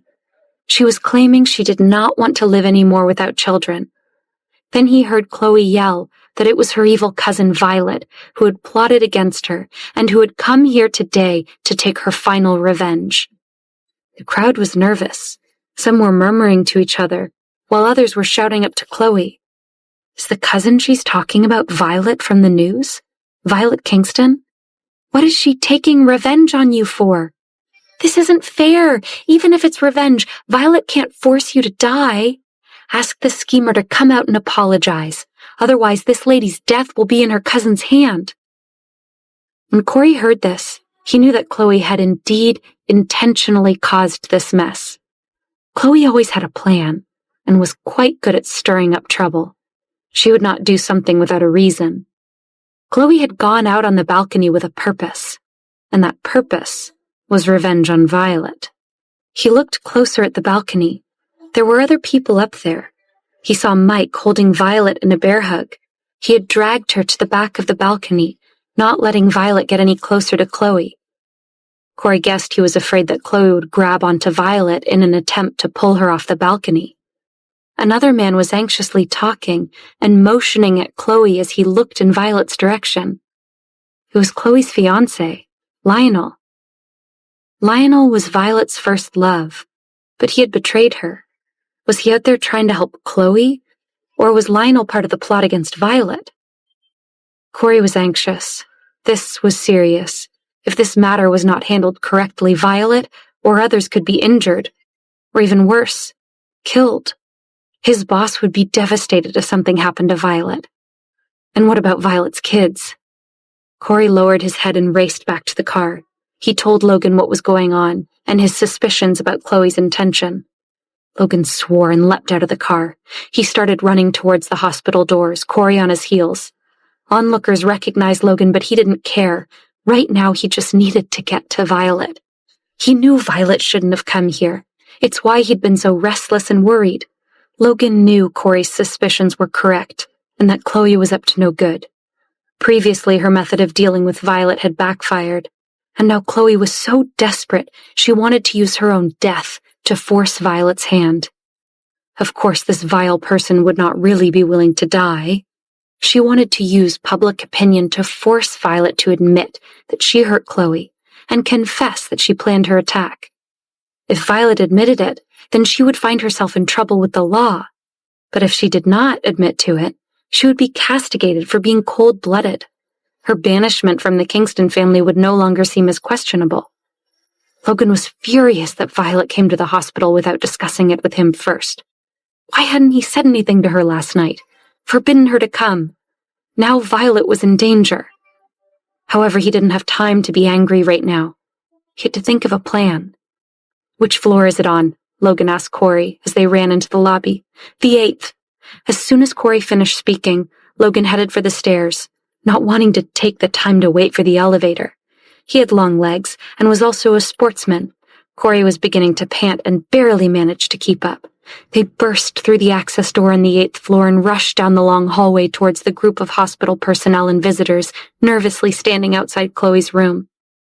The crowd was quiet, no one wanting to agitate Chloe making her fall. Corey told Logan in a low voice, "Don't worry, boss. Mike has a hold of Violet and is not letting her get close. The situation hasn't worsened yet." "Yes, thank God Mike's here," Logan agreed. Luckily, Mike had come with Violet. If this naive woman had come alone, Chloe could have already grabbed her. If Violet fell, Chloe would lie and say it had been an accident. She might even try to claim self-defense, saying that Violet had been the one trying to pull Chloe over. According to Corey's description, if Violet was to get too close to her, Chloe could grab Violet and haul her over the side. Falling from the 8th floor was certain death. Mike did the right thing and did not let Violet get too close. Logan didn't care about Chloe right now. She could not be compared to his Violet, even if she died 100 times. Violet was the mother of his children, and he couldn't lose her.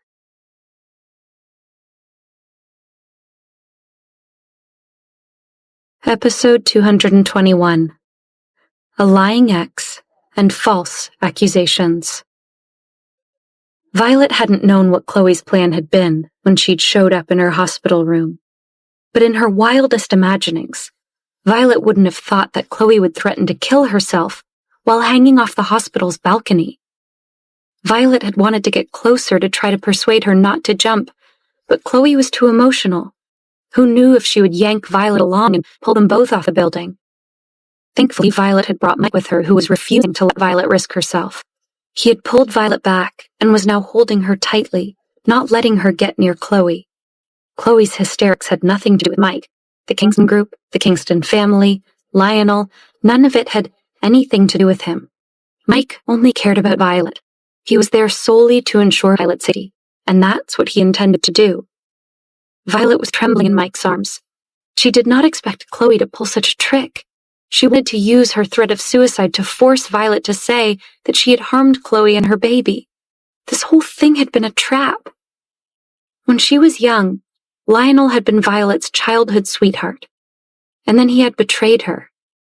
Now Lionel was once again betraying her as he tried to persuade Violet to pacify Chloe and admit to her crimes. He wanted Chloe to calm down so she would come back down from the balcony railing and not do anything foolish. She's your cousin, Violet. Even if you hate me, don't punish her, okay? Or we can start over again, as long as you forgive Chloe. Lionel now pleaded with her. What nonsense is this, Violet thought. Could it be that Lionel still felt that she had feelings for him? Violet was speechless. Who said that she wanted to start over with Lionel? This was too much. When Violet left Los Angeles, she hadn't looked back. Her feelings for Lionel had died 4 years ago. I don't want her to harm herself, but I can't say something that isn't true. I didn't do anything. I didn't try to harm Chloe or her baby, so there's nothing to admit, Violet told Lionel desperately. Violet didn't trust Lionel. Why was he trying so hard to get her to admit to this? Had Chloe put him up to it? With so many people watching, perhaps this room had some kind of surveillance system. From the moment she came in, whatever she said and did, it was possible she was being recorded. If she made a mistake, not only could she die, but she could also drag down the people she cared about most. Her first priority was to protect her children, Haley, Noah, and Logan. Violet gritted her teeth tightly, so she would not say a single word. She did not expect Chloe to lash out at her so brazenly, and for Lionel to lie through his teeth. He actually said that as long as Violet admitted her guilt, Chloe would give up on the idea of death. Since when was Chloe having ideations of suicide? Violet knew Chloe was too selfish to take her own life. Violet knew she was acting. Lionel was now trying to blame what happened to Chloe on Violet's jealousy and hatred.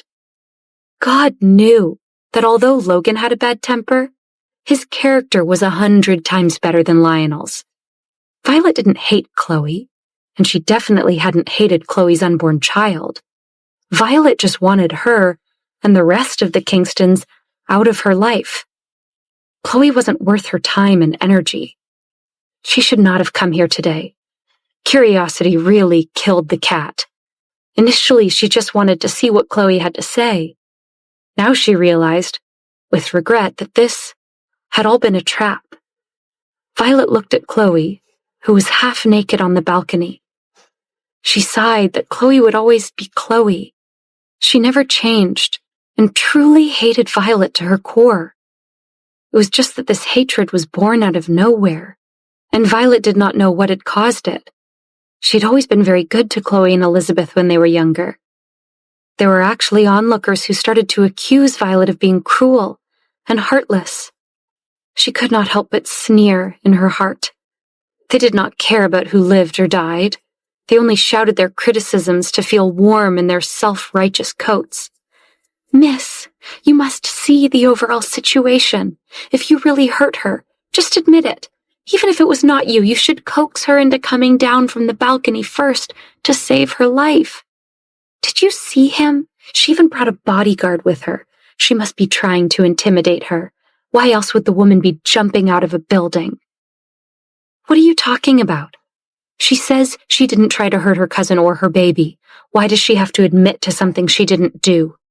Mike really could not continue listening to all this nonsense. His voice was loud and demanding, but also cold and fierce. For a moment, it really intimidated the crowd, and they stopped shouting. Violet tried again to reason with Lionel. Lionel, ever since you betrayed me and fell in love with Chloe, I have left you both alone. I never thought of getting involved in your relationship. Chloe's child is gone because she was attacked. What does it have to do with me? Why would you want to force me to admit to this?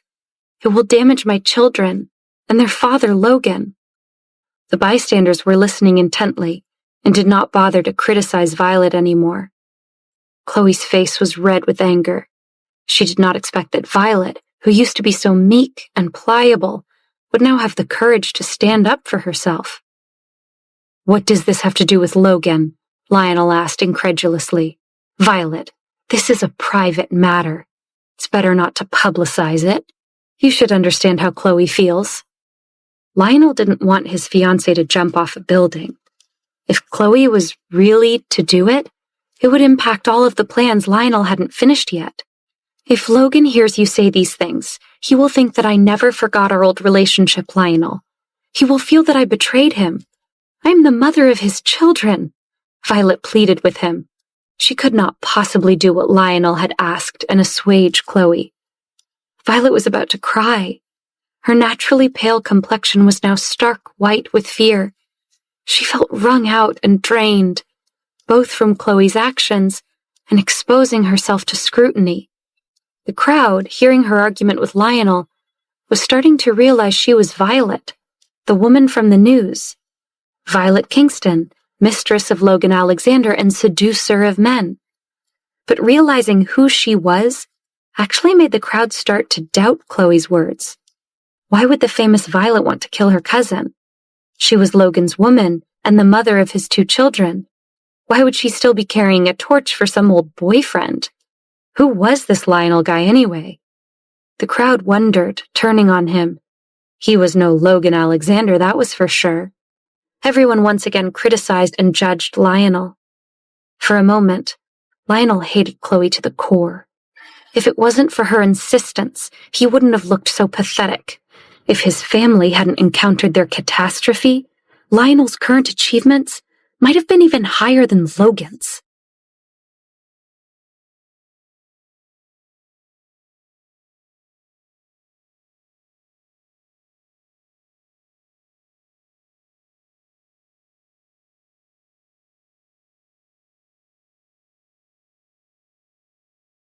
Episode 222.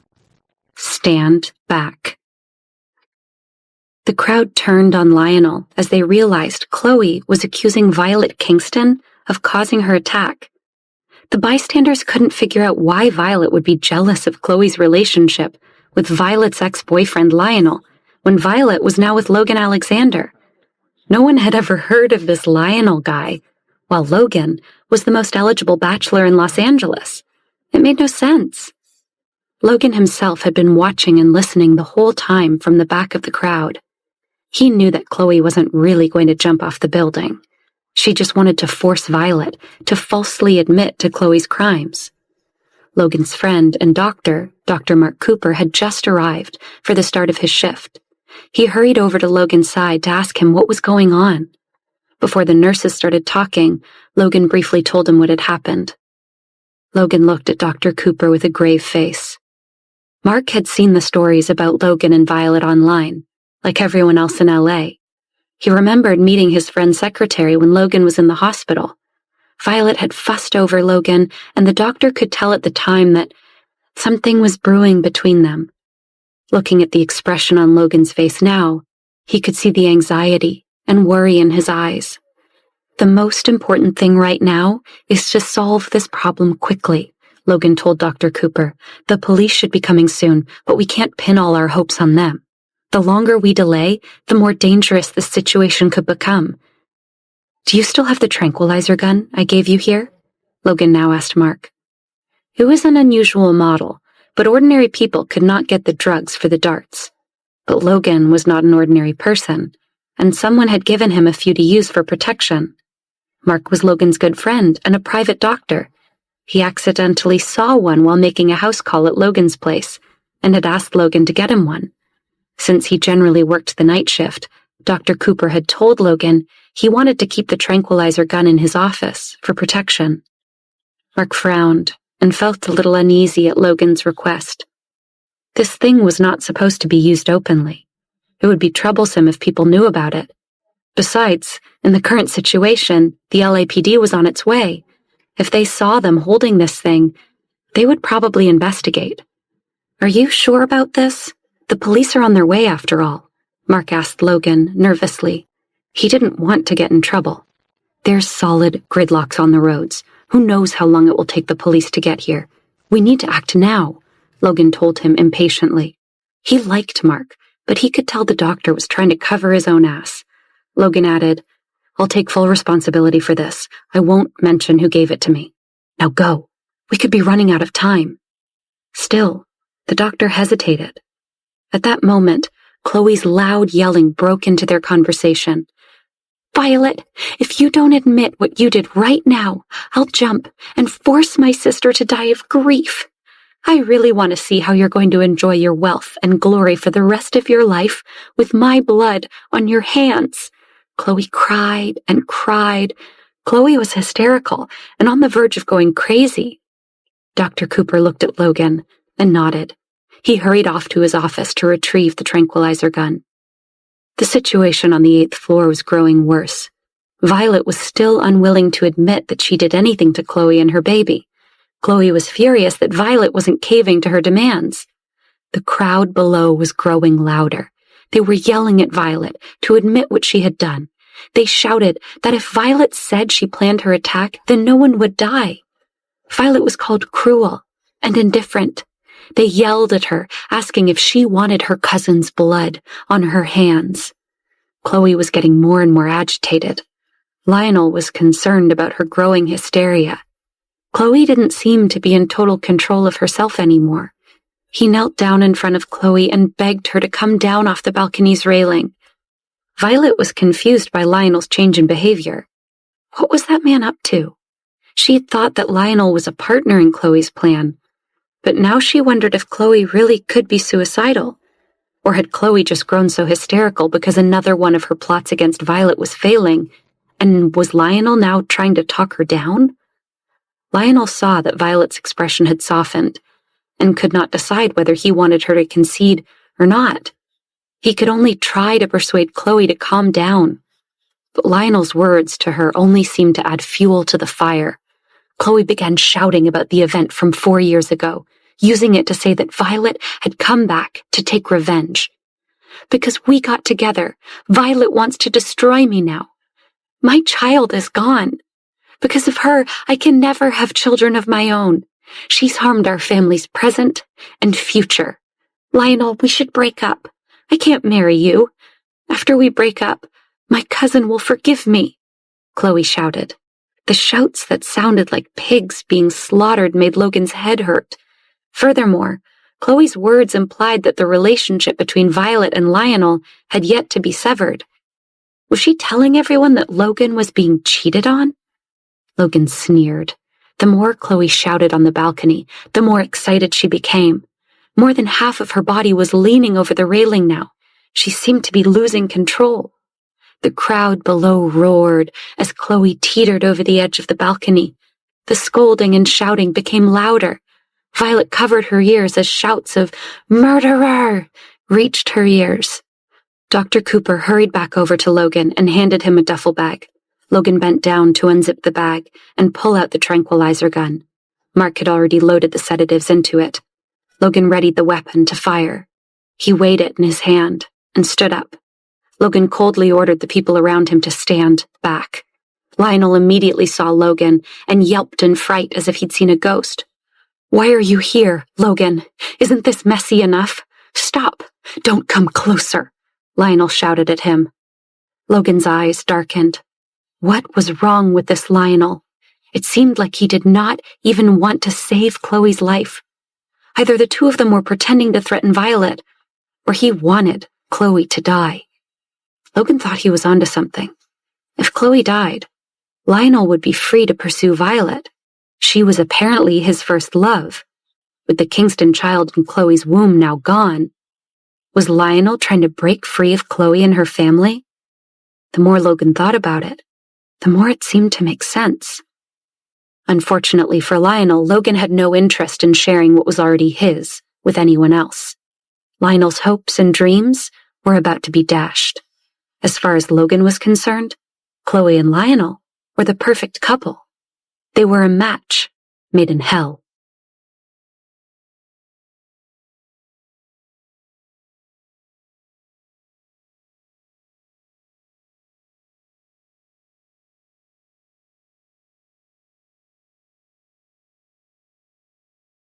Episode 223. He's My Man. The situation on the 8th floor of the hospital was tense. Logan now held a tranquilizer gun as he carefully moved closer to the balcony, where Chloe balanced precariously. When she saw Logan approaching, Chloe jerked her head around and glared fiercely at Violet. "My dear cousin, are you trying to kill me? You actually asked your lover to help you? Why? Wasn't it exciting enough to swipe my sister's man?" Why was Chloe dragging Elizabeth into things again? Logan wondered with annoyance. He wanted to warn Chloe to shut up. He had barely even touched Elizabeth's hand. How could he have ever been her man? But before Logan could say anything, Violet answered for him. "Logan is not your sister's man. From beginning to end, he's my man," Violet passionately told her. Violet's words shocked Logan, then made warmth bloom inside him. Even in such a tense atmosphere, Logan couldn't help but smile. His woman had finally said something Logan approved of. "Hurry up and do it," Dr. Cooper whispered to Logan. He was shocked when he saw Logan Alexander, who had a net worth of billions, smiling like a teen with his first crush. Mark decided he better remind Logan to shoot, otherwise his love-struck friend might forget he was there to save the day. The hospital corridor went silent. Nurses and orderlies moved out of his way as Logan slowly approached Chloe. Dr. Cooper motioned for everyone to freeze and not make a sound. The onlookers did not even dare to swallow. Chloe, who was on the other side of the balcony railing, watched Logan approach. Logan then stopped and just looked at her. Rather than holding the tranquilizer gun as if ready to fire, Logan stood with one hand in his pocket, looking very relaxed. No one knew what he was thinking. "Is Mr. Alexander here to see my cousin and Lionel reminisce about old times? They were lovers, after all. Logan, you must be really understanding if you can tolerate this." Chloe tried to get under his skin, but Logan wasn't biting. Logan was too commanding of a presence. No matter where the man was, he would always be the center of attention. At this moment, it seemed as if a real-life hero had arrived. However, Chloe knew that Logan wasn't here to save her. He had come for Violet. She gave Lionel a look, and sure enough, Lionel reached out to pull Violet back. "Violet, come here. I'll protect you. Chloe was just angry for a moment, so you should just make her happy and play nice. I promise I won't let you get hurt," Lionel told Violet. "Lionel, you really do care about her still." Chloe became even crazier. She glared at Violet savagely. She started swearing, and even Lionel could not take it anymore. He knew that Chloe had a bad temper, but as a means to his own ends, he had tolerated her. He did not expect her to hate Violet so much. How could she be so vicious? Things between him and Chloe were no longer simple. Chloe had always been the one out to hurt Violet. Why was she still so unsatisfied? Lionel needed Chloe to achieve his goals, but it did not mean that he would let her insult his first love. First loves always went deep. Lionel still remembered the first time he saw Violet. Lionel hadn't wanted to let go of her 4 years ago, and he didn't want to let go of her now. Suddenly, the crowd below gasped in alarm. Chloe had stumbled, and now one of her legs was swinging off the balcony. Seeing this, Violet lunged forward to grab her. Heavens, this was too dangerous, Violet thought, widening her eyes. She knew she could not let Chloe die. Violet also knew that Chloe didn't really want to die, but if Violet loosened her hands even a little, Chloe could tumble to her death. Violet was terrified she would not have enough strength to hang on, and Chloe would fall. Would Violet then be blamed? Would everyone say she had let go on purpose? What had Violet been thinking? Why had she rushed over to grab her cousin just now? But Violet already knew why. She wasn't Chloe. Violet would never just stand by and let Chloe fall to her death if she had a way to stop it. Violet wouldn't be able to live with herself. She wasn't the murderer Chloe wanted her to claim to be. When anyone in the room tried to take a step closer, Chloe would start to struggle. Violet's entire arm was sore and aching. It hung over the balcony, and her skin had already been scraped raw by the rough exterior of the building. Violet didn't dare move or turn her head, but out of the corner of her eye, she saw Mike quietly walking around Violet's back and towards Chloe's side. "You dare to get closer." Chloe saw Mike approaching, and even though she was held precariously by Violet, she immediately stuck out one of her legs. "If you take another step, you will be a murderer," Chloe screamed at him, and Mike immediately stopped. "Miss Kingston, isn't it good to be alive? You are still young and have your whole life ahead of you," Mike spoke to Chloe as he placed his hands behind his back and gestured to Logan. Mike had worked for Logan for a long time, and this was not the first time the two men had found themselves in a dangerous situation. He knew that this matter was urgent. There was no point continuing to try to persuade Chloe. The woman was not in her right mind. What Mike was doing now was just a way to buy Logan time and try to divert Chloe's attention. "Why am I still alive without my child? Lionel, don't worry about me. Isn't Violet your true love? When I die, you two can be together again," Chloe yelled. "Chloe, don't say that." Lionel tried to calm Chloe, but he kept his eyes on Violet. He saw that her white arm was flushed red and her skin had been scratched raw.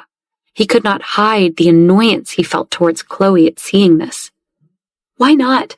Didn't she admit everything she did was because she wanted me dead?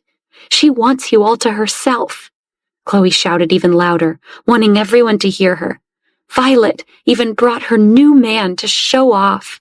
She's been trying to make you jealous. She wants you and Logan to fight over her." "Don't say that, Chloe. Didn't you say you wanted to have a good life with me? If you really jump, what would I do? If you do it, won't the person who harmed you get what they wanted?" Lionel asked her calmly while still watching Violet. "Don't waste time. Quickly pull her up," Violet urged Lionel. She could barely hold on anymore. She could not believe that Lionel was doing nothing to help Chloe. He was just throwing out platitudes when Violet knew the power Lionel had over her cousin. Chloe would ultimately do whatever Lionel said. Chloe had worshipped the man since she was a child.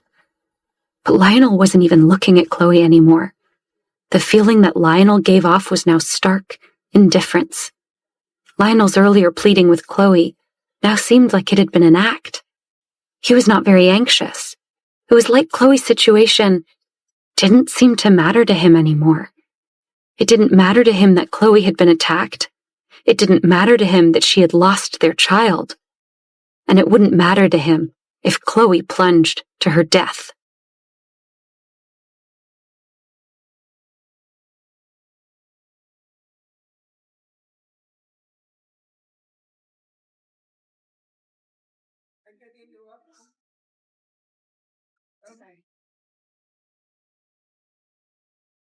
Episode 224.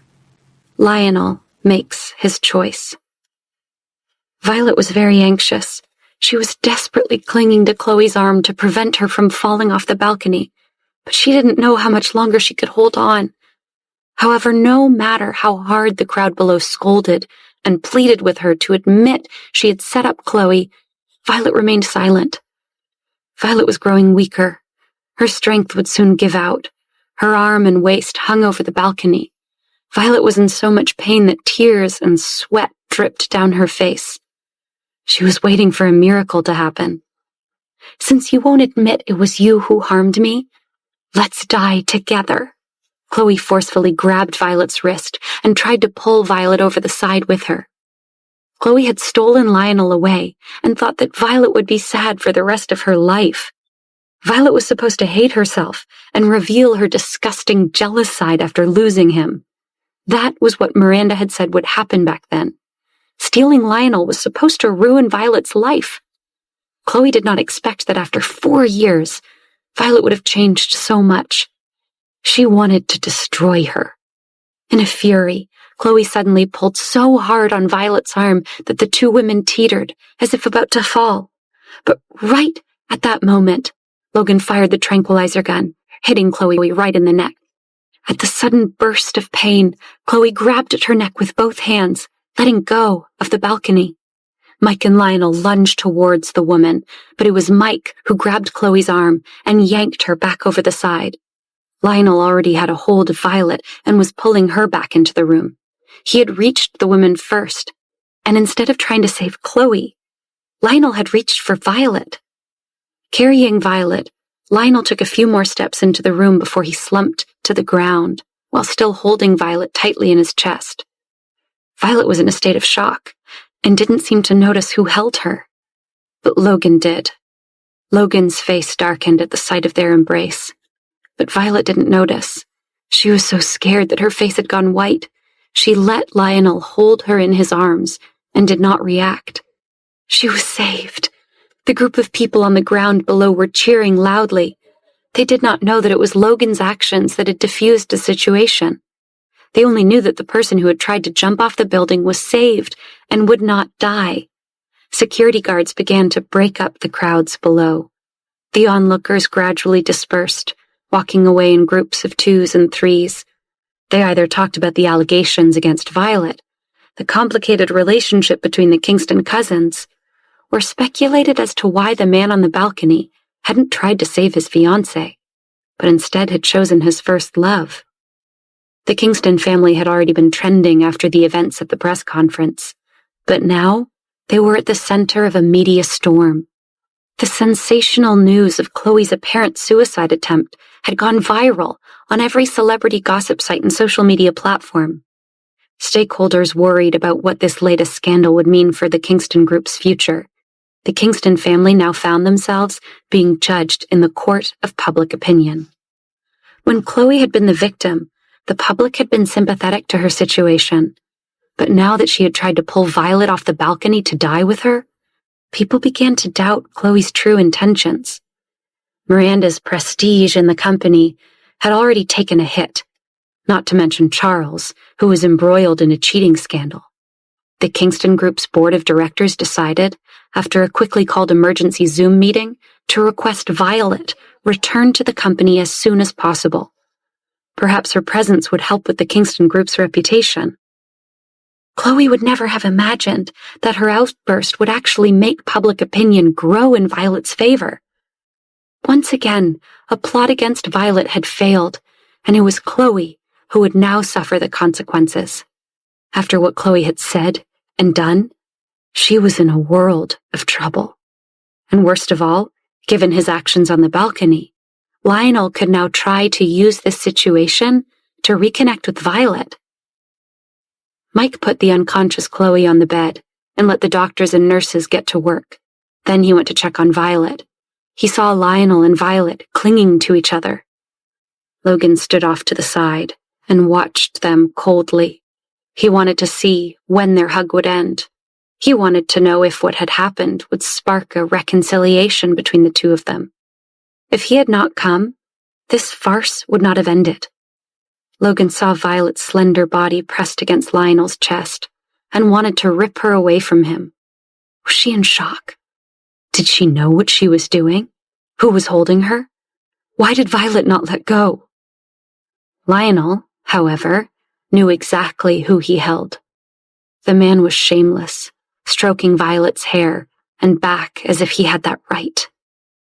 "You can let go of her now," Logan finally told him, coldly. Logan's steely voice was like a splash of water on Violet's face. Logan was here. She was safe now.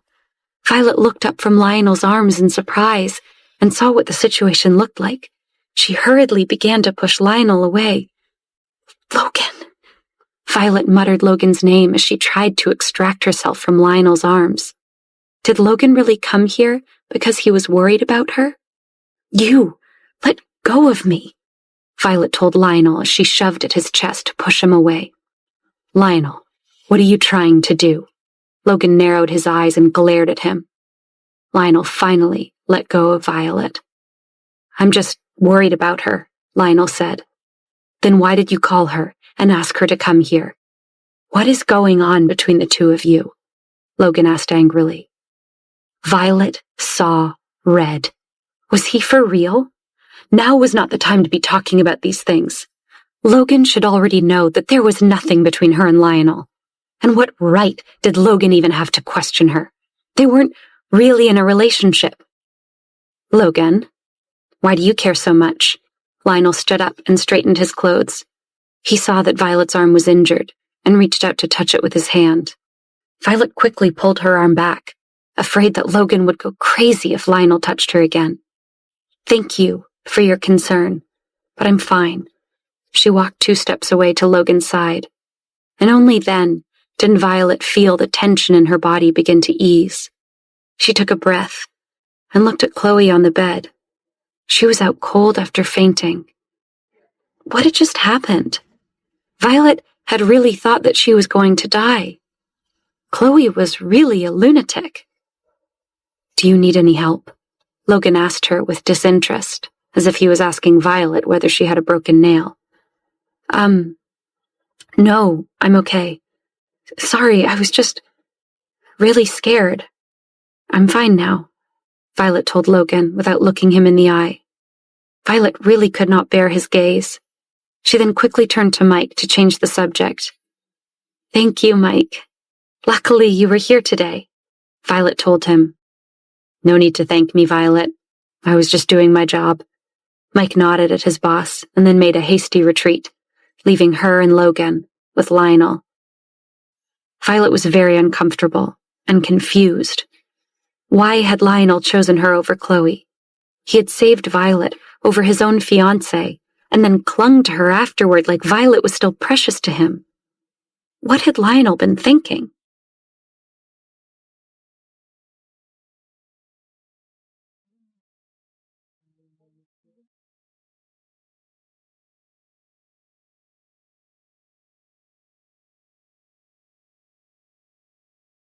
Episode 225.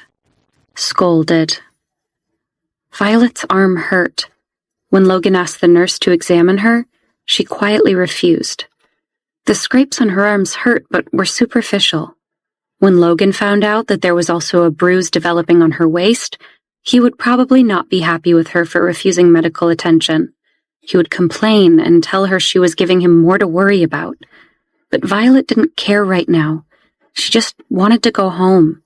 She did not want to stay in this hospital a moment longer. Can we go home now?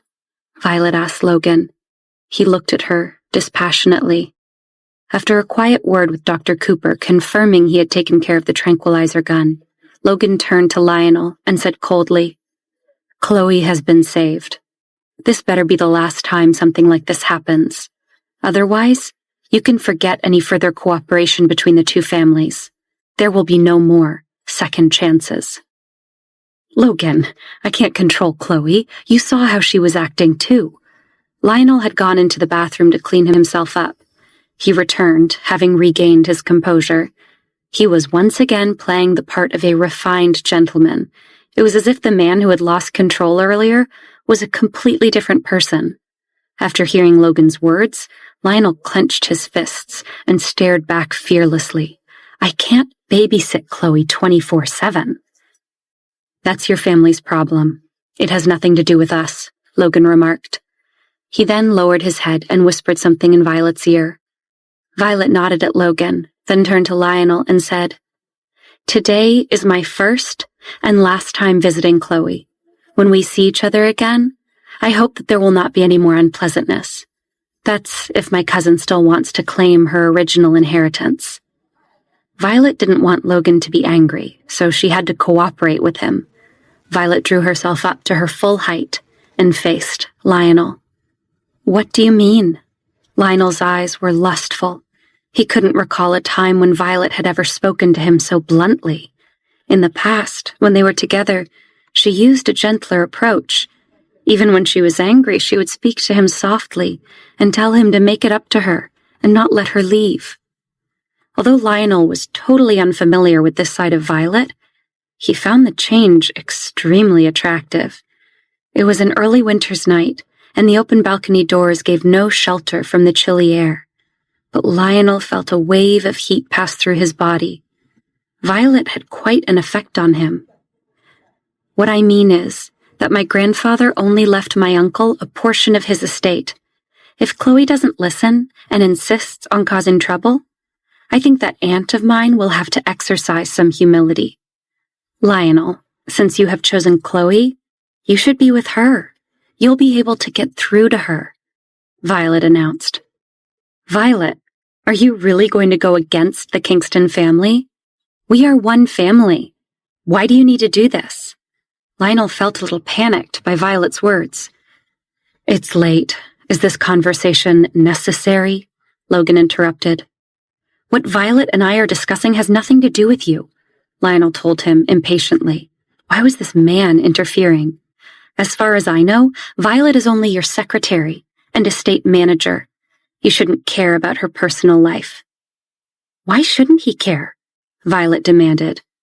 Don't tell me you don't even have the freedom to talk to an old friend, Lionel asked Violet incredulously. What you do and what you say has nothing to do with him. It has everything to do with him. He is the father of my children. The two men were very different. No matter how bad Logan's temper got, he had never hurt her. After his betrayal, Violet would never get involved with Lionel again. Do you still hate me? Lionel looked at Violet with concern in his eyes. That was all in the past. We've known each other for years. You can't compare our relationship to the one you have with a man you've only known for a short time. Don't mention the past anymore. Violet really could not bear the way Logan was looking at her. It was as if he was looking into her heart, and she did not want to talk to Lionel anymore. She did not know why Lionel had chosen to save her life over Chloe's. There was simply no way to explain Lionel's behavior. The more they talked, the more Violet wanted to go home. She'd had enough of Lionel for one day. Lionel, it's better not to make things difficult for Violet. She doesn't want to create a scandal with you. You should live a good life with Chloe and be the son-in-law the Kingston family needs and run your family's company. You don't have to worry about Violet's life. Logan usually didn't say much, but now he spoke with passion. Lionel was speechless, and his heart was filled with jealousy and hatred. What's wrong with this balcony? How did Chloe manage to get outside? After saying that, Logan did not want to give Lionel any more attention, so he turned around to speak to the hospital director, who had just arrived, to apologize. Seeing Violet deliberately ignore Lionel made Logan feel much better. But after a while, he became suspicious again. Could it be that she was just putting on a show for him? Logan had no assurances when it came to her. Based on Lionel's expression and the way he was looking at Violet, didn't seem like he would let go easily.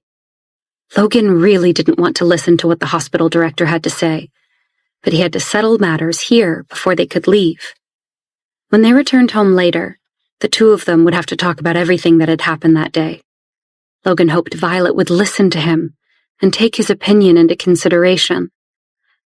Originally, there was a fence, but it was changed to a scenic balcony, the hospital director was telling Logan now.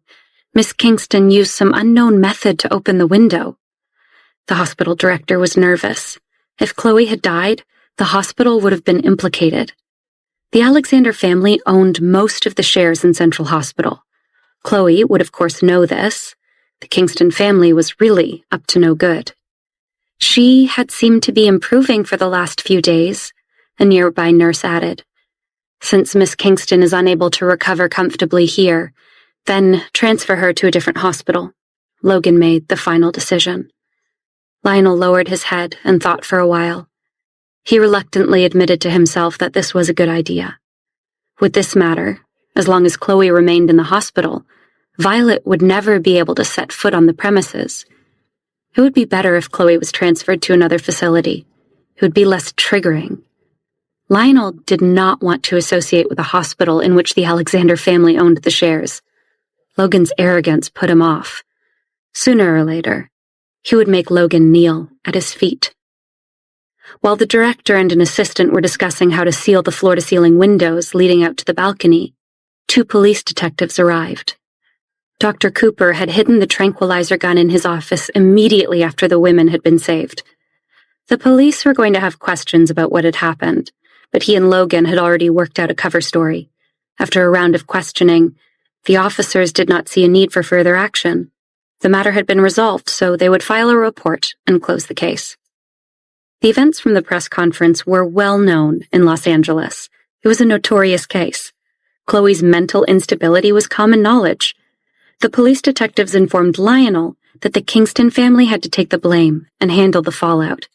They scolded Lionel, telling him there was no need to implicate an innocent person just to make Chloe happy. It was one thing for an emotionally unstable patient to harm themselves. It would make people sympathize. However, injuring others was a crime.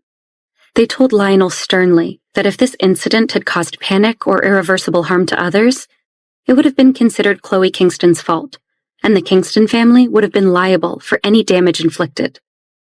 The detectives told Lionel to get his fiancée under control, or next time, she would be leaving in handcuffs.